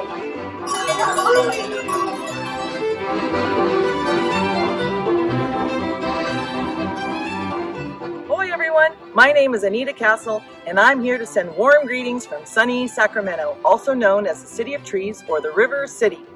It was in 1839 that John Sutter sailed up here on the Sacramento River from San Francisco to settle in what he would name New Helvetia.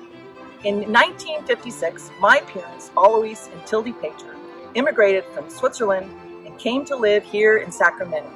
Ever since then, our family have been proud and active members of the Sacramento Helvetia Verein. Happy 729th birthday, Switzerland!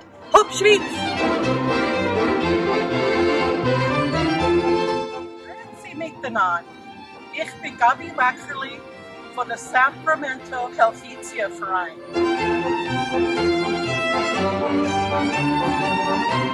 Grüezi. I'm Franziska. I'm here with Albertli, Hans, and Valcarosa from Switzerland.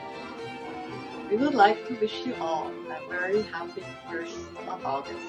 Euch allen ein ganz schöner 1. August. Ciao. My name is Peter Castle, and I've been a member of the Sacramento Swiss Club in Sacramento, California for the past 12 years. I also hold dual citizenship with Switzerland. Hope Schweiz, and happy birthday, Switzerland.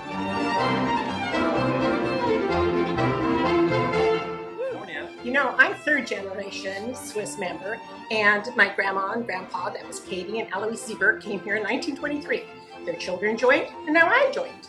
I'm 2nd generation. My father, Joe Ackerman, came from Bern, Switzerland, Canton, Schweiz in 1946, and became a member to meet other Swiss people. Now, I'm a member, and so are all our children. Yes, we love our club. Yes, Swiss pride. And happy 729th birthday, Switzerland. Prost!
We are young, we run green, keep our teeth nice and clean. See our friends, see the sights, feel alright. But we are young, we get by, can't go mad, ain't got time, play around if we like, but we're alright. Play around if we like, but we're alright. The Greater Zurich area helps foreign companies to settle in Switzerland in the Greater Zurich area.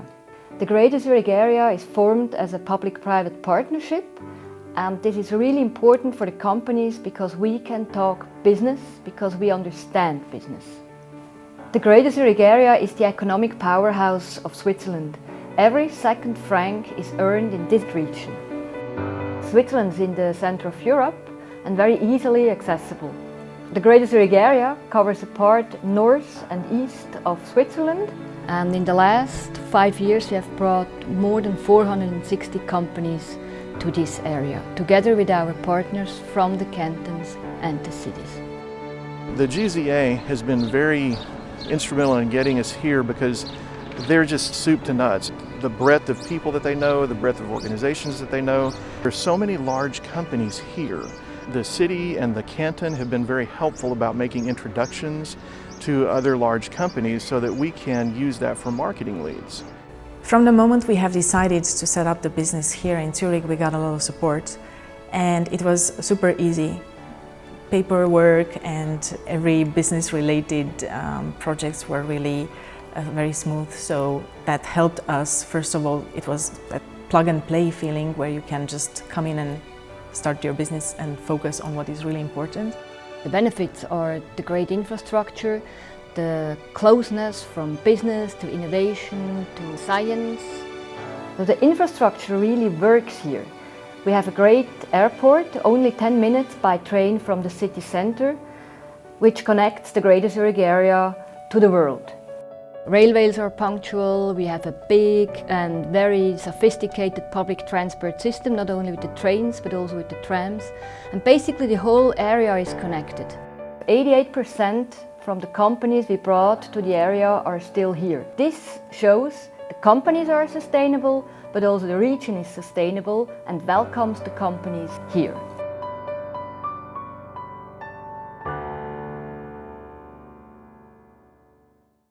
Could you imagine getting rid of all your disputes within hours? Having experts looking into your matter? Having this done in a private, confidential way? Getting a clear, binding decision? Getting an apology and forgiveness? Ideally, still doing business with the other side if you can? And best, paying much less than for hiring a lawyer and going to court. If you want to get on with your life, contact Arbitration Chambers in San Francisco. We do more than only arbitrations. We are peacemakers.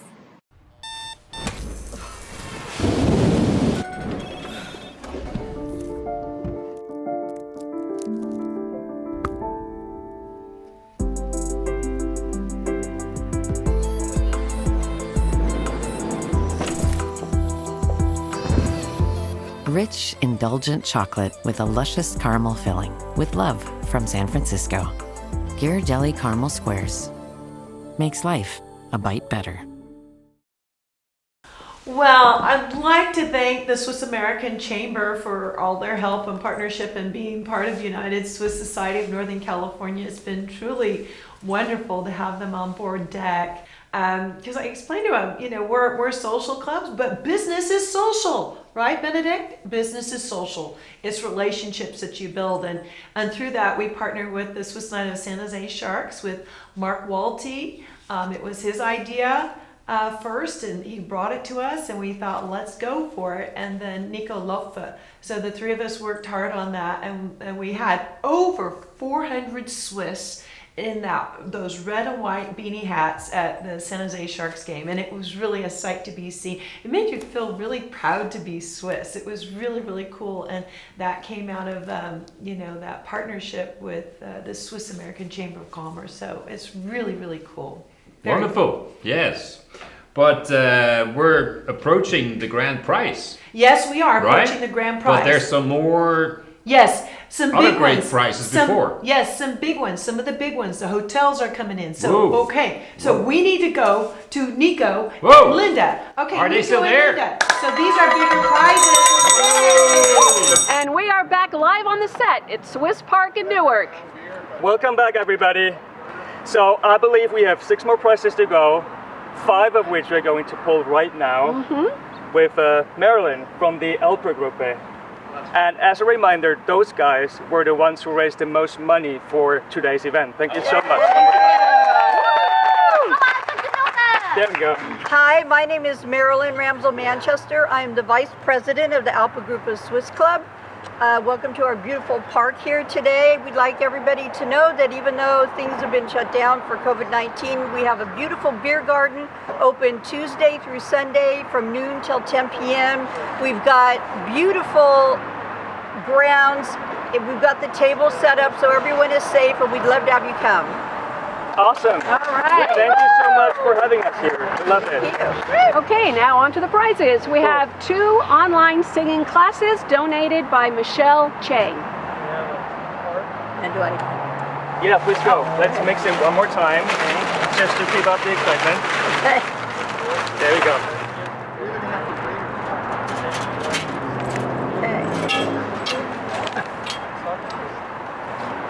The winner is Donna Genasi from Modesto, California, 05828. Okay, next up we have 2 tickets to a future San Jose Sharks game.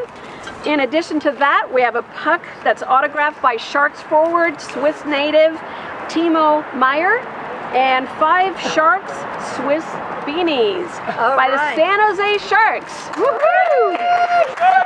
And the winner is Ellen Duder from the Duder Dairy in Modesto, and the number is 05704. Nice. Wow. Good one. Okay, next one is a 2-night stay and spa treatments at Applewood Inn in Guerneville, and that's donated by the Tradewinds Aviation Company. The winner is Mary Pensini Wells from Arcata, California, and the number is 02190.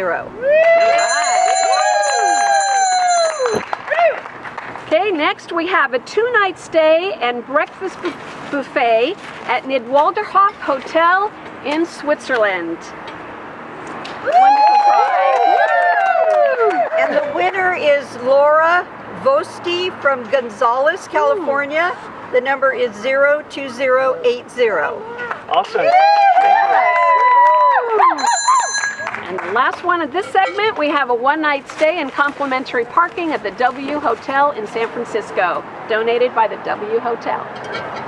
And the winner is Rosalie Moresi, and the number is 07163. Great job. Welcome. Thank you. Okay, back to Diane. Bye, guys. Happy Swiss Great. Congratulations to all these lucky winners. It's too bad that I think I, as a Consul General, I'm not allowed to participate. Oh, I know. He was sitting here watching you guys saying, wow, This is not Diane, fair. There's such great gifts in the Nidwalderhof in Switzerland. I go, yes, we have that. So it's very exciting. We're very grateful to all the companies that donated to the raffle, because those are our anchor sponsors. Those are sponsors that have anchored this whole event, because they were on board deck from the beginning, from way back in January. These companies were on board deck. So we're very, very grateful to them. Very grateful. Now, I got to tell you, I love Maryland's Dirndl. And there's always a question of the difference between the Tracht and the Dirndl, right? Yeah, the dirndl is more like something from Bavaria or Austria. Yeah. And actually we don't use the dirndl as an expression in Switzerland, it's a Tracht. Or the costume, like the traditional costume, Trachten. Yeah.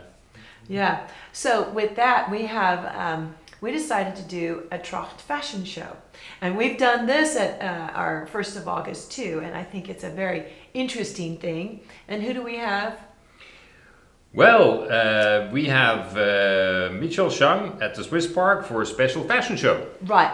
Yeah. Michelle Chang, and then Eric Sonnenberg is going to be interviewing her. So let's go back to Swiss Park for a special Tracht fashion show. Wow. Hey guys, welcome back. Here we are inside the Swiss Hall here at the Swiss Park in Newark. We're so excited to start our Tracht fashion show. So I'd like to go straight to Michelle Chang. Thank you so much for joining us today. Thank you. She's going to tell us a little bit about herself and the history of the Tracht. So this is very exciting, but I understand you were born in Taiwan, is that correct? Yes, I was born in Taiwan.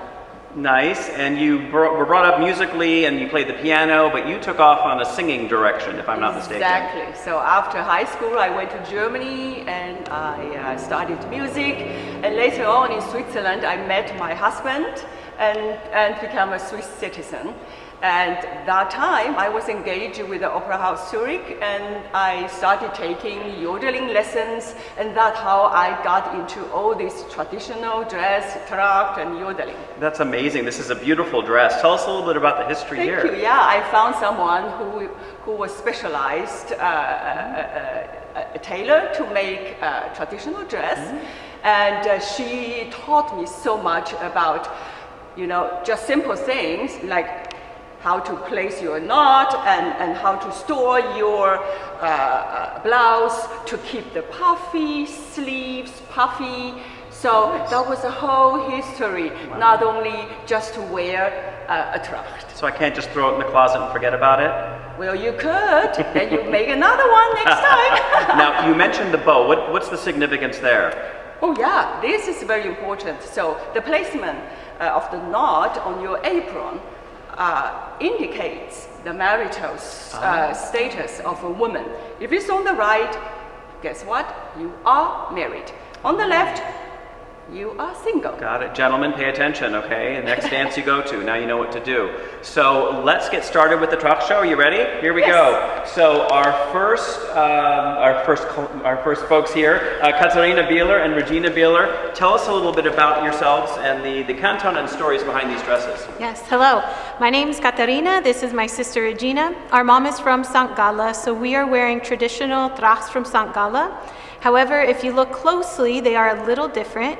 Mine is from the region of Werdenberg, where there is a beautiful castle, and they are made in Switzerland by hand. And my dress is from a family friend, also from St. Galla, but from the Toggenburg region. And as you can see, our hair is braided back, because when you have long hair and you're wearing your tracht, you want to make sure it is out of your face and tucked in the back. Especially because these are everyday trachts, and so when people are working out in the field, you didn't want your hair in the way. And on Sundays, they have a more dressed up tracht, which we do not have right now. Thank you. Tschüss. Wonderful. Thank you so much, ladies. Appreciate that. And next up is Rosemary Ramsel and her daughter Marilyn Ramsel Manchester, mother and daughter. And a little bit about Rosemary. She is the oldest member of the Alpula Gruppe. I hope it was okay to say that, Rosemary. Rosemary, take it away. Tell us a little bit about your dress. Okay, this is an authentic Obalder tracht. It was made in Gieswil by a friend that went to school with my mother in Gieswil, Gieswil, Obalder. Anyway, she was a good friend of my mother's, and she made this tracht for me. It's an authentic Obalder Suntig tracht. The Wechsler tracht is a little different. I went to Switzerland in 1964, and that's when I had this made. It was very, very making me feel good, because I'm more Swiss than American, I think, because I was manufactured in Switzerland and delivered in Oakville, California. So I feel myself a little more Swiss than American. And I don't know what else to say right now. And I am wearing a dirndl, which is different than the tracht. And I will turn around so you can see it. And Michelle will explain a little bit more about the difference between the dirndl and the tracht. A dirndl is made from a ready-to-wear fashion industrial, and also the blouse, if you can see, it accentuates upper part body of a female, whereas a tracht, it plays down the female figure. And also the length of a dirndl is a fantasy of the fashion designer. It could be different, and a tracht is always 35 centimeters above the ground, like 13, 14 inches. And also a tracht uses only natural material, and a dirndl is synthetic material, and it looks very beautiful. You can order on Amazon and go to Oktoberfest. Yeah. Wonderful. Thank you so much for that history. Thank you, ladies. Okay. Appreciate you coming. And last but not least is Gabrielle Sonberger, happens to be my daughter. Gabrielle, what are you holding there? What is that? This is actually the traditional tracht, and I am wearing a dirndl. So this one was custom made for me in Lucerne by someone that I really, really love and hope to see again someday. Well, it also has the ribbon, the cute little ribbon, and it means that I am still single and I am not married. So boys, you can still flirt with me. Okay, watch it. And we have the little, I really like this part. Is that the lace on the top? Yes. Oh, okay. You have the cute little lace that you put around your neck. I really like it. Nice. It really looks really nice. If Great. you just maybe just Wonderful. tuck it in. Good. Well, thank you so much for sharing that, and thank you for being here today. You're welcome. Thank you. All right. Well, that's our show. Thank you guys so much for coming to see our Tracht show. Let's send it back to the city, back to the Swiss residents. Diane, back to you. Bye. Thank you, Thank Eric. you. Thank Wonderful. you, Michelle. Wonderful. We Yeah. learned so much. I know. I didn't know any of that about the Trachts, but then when we had Michelle Chang sing for us for the first time at Swiss National Day, she explained all this to me, and I didn't know. And here I'm learning all of this about our Swiss custom from a lady named Michelle Chang, a Taiwanese lady. So I was kind of blown away by everything she knew about the Tracht, and I thought, well, let's do a Tracht fashion show, because every outfit does have its story. Now, what I have behind me here, this is my Tracht, which my Grossi in Switzerland made for me. And this is all handmade. And this is from Stanz, the town of Stanz, Canton Nidwalden.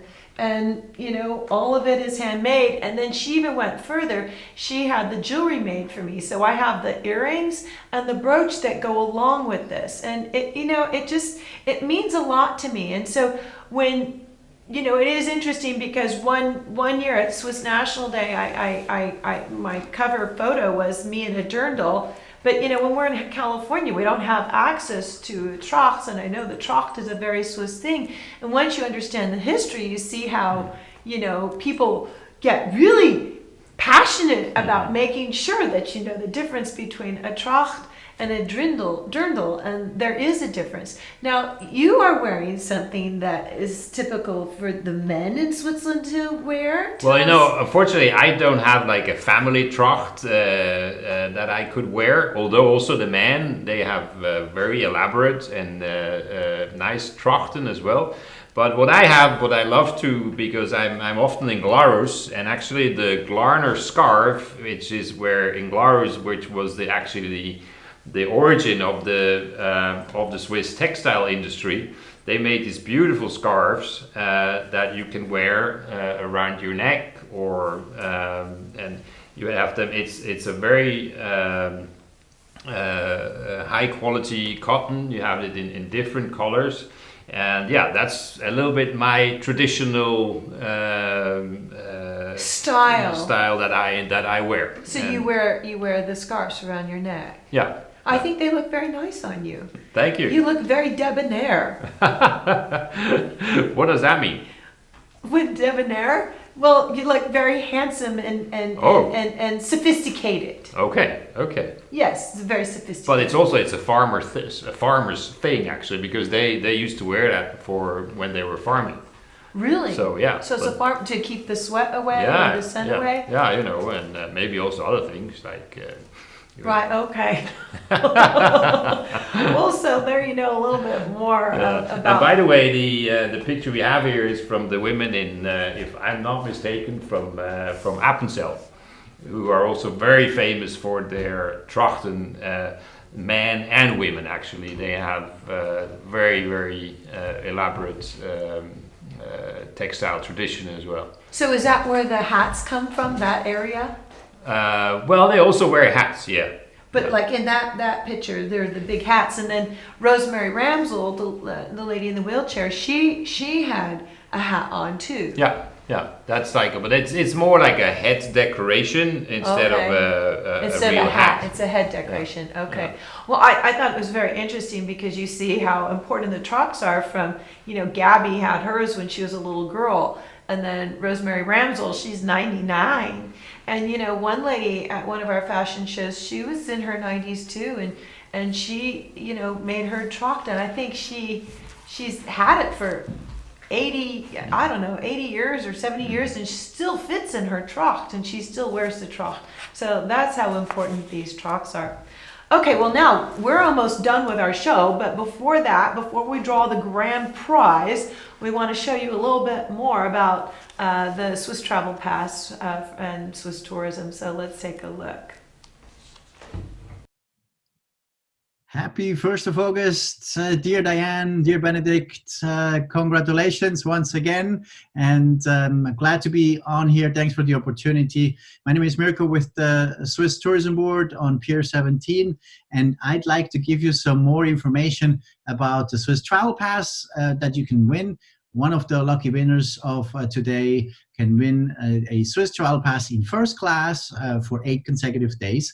And here is what the Swiss Travel Pass is all about. First of all, we hope that we can welcome many more Americans and your friends to Switzerland, and that the travel ban will soon be lifted.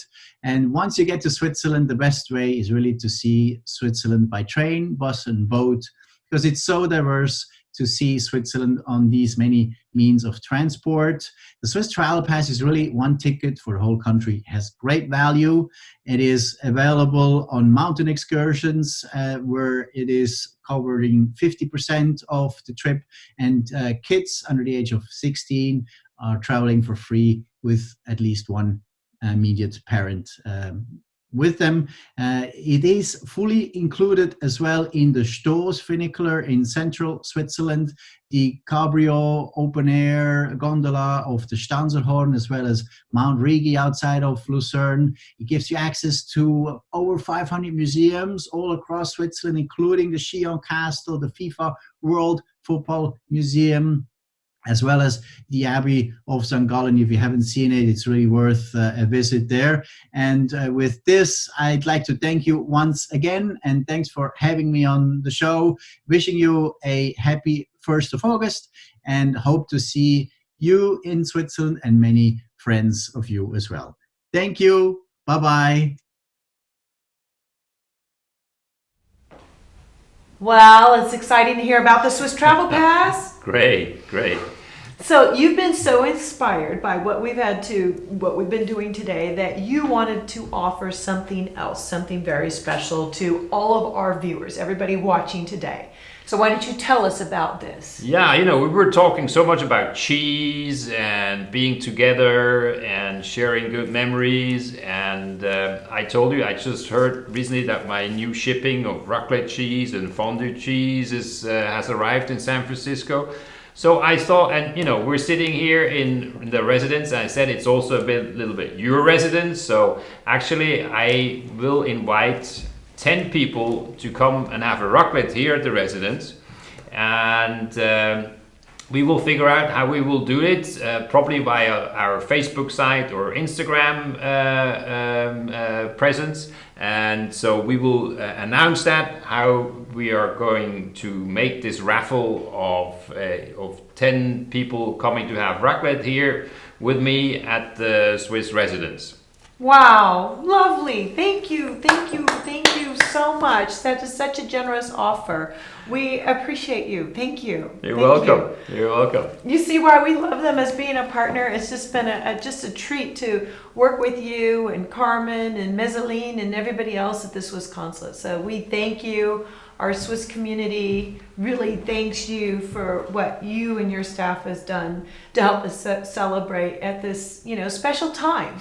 Thank This you very, very much. very, very special time. Thank you. Well, I think we're ready to find out who the grand winner is. What about you? Yeah. Okay. So we need to call Nico, Linda. For the last time? Yeah, Is that one the last last time? time. This is the last time for the Last grand time. prize drawing. And Gabby, I hear, is going to be pulling, and all of our representatives from the Swiss Club are going to be joining us. Oh, Give them the suspense. cow. One Okay, last listen now- to the cow. Did you hear it? Yeah. Okay. The cows are calling. Come on, you guys. Let's do the Thank you, Diane. And we're back here at Set Swiss Park to announce the final grand prize of the day. It's been a wonderful afternoon here, and we're just excited and want to thank everybody. Nico, you want to set it off? This is so exciting. Only one prize to go. Now, before we get there, before Gabi is going to pull this very last thing, I wanted to thank Linda. Linda has been managing this year's raffle, and I believe it's fair to say that she did a great job. Thank you so much. Thank you also for everybody who made contributions to the raffle, for everybody who bought tickets, and for everybody who turned out today to share this moment with us here at the Swiss Park. We were so pleased and happy to have you in 2020, this being a very, very special year.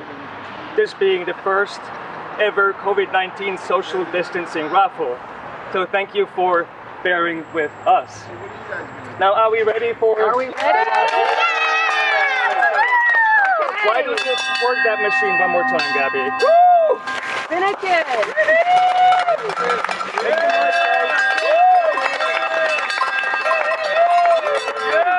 Okay, our grand prize is a Swiss travel pass. It's first class travel for 8 days. It's valid on trains, postal buses, boats, and museums, and it's valid through the end of 2021. Awesome. Make some noise, guys. There you go. Good job, Gabi. Awesome job. I believe we've seen this name once before today. And I believe it says Bühler Ruth or something like that. Anyway, he or she lives in Los Gatos, California, and he or she just won this incredible, amazing prize.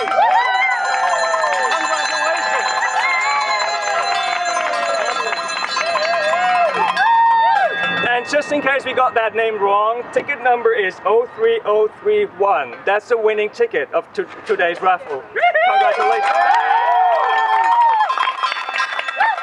Thank you, everyone! Yay! Great job! Great job! Congratulations to the winner.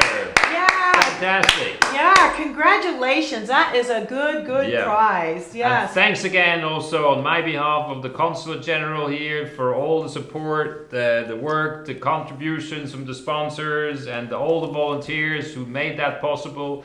It was really an honor to have such a special 1st of August 2020 with you guys. And we're really, really hoping forward to having another new normal then in 2021 when Switzerland will turn 730 years old. 730 years old. Yeah. Wow. Yeah. Well, thank you, everybody. I, have to say again, thank you to our sponsors. Thank you to our contributors. We have 54 videos that were sent in. So this show has really been all of you at home in our Swiss clubs creating videos, sending them in, giving us ideas. So it was a teamwork, and it just warms my heart to see how our Swiss community has moved together, gelled together as one to celebrate and say happy birthday to Switzerland. So I'd like to thank again our team that was there on site all day long. Linda in charge of the raffle, and Nico, our treasurer, and Eric Sonnenberger, that was our reporter on site, and everybody else behind the scenes that helped. Thank you, thank you, thank you. And we wish you all a happy National Swiss Day. Yeah, happy Swiss National Day. And we're going to end, like so many Swiss events end with a jam session. You know, wonderful. Yeah, a jam session. So, great. Happy Swiss National Day. Happy 1. August. Ciao. Bye-bye. Happy Swiss National Day. Bye-bye.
My name is Daniel Hoffman. I'm president of the Swiss Park in Whittier, Southern California. I wish all the Swiss in Northern, Southern California and beyond a wonderful, happy 1st of August and schönen 1. August.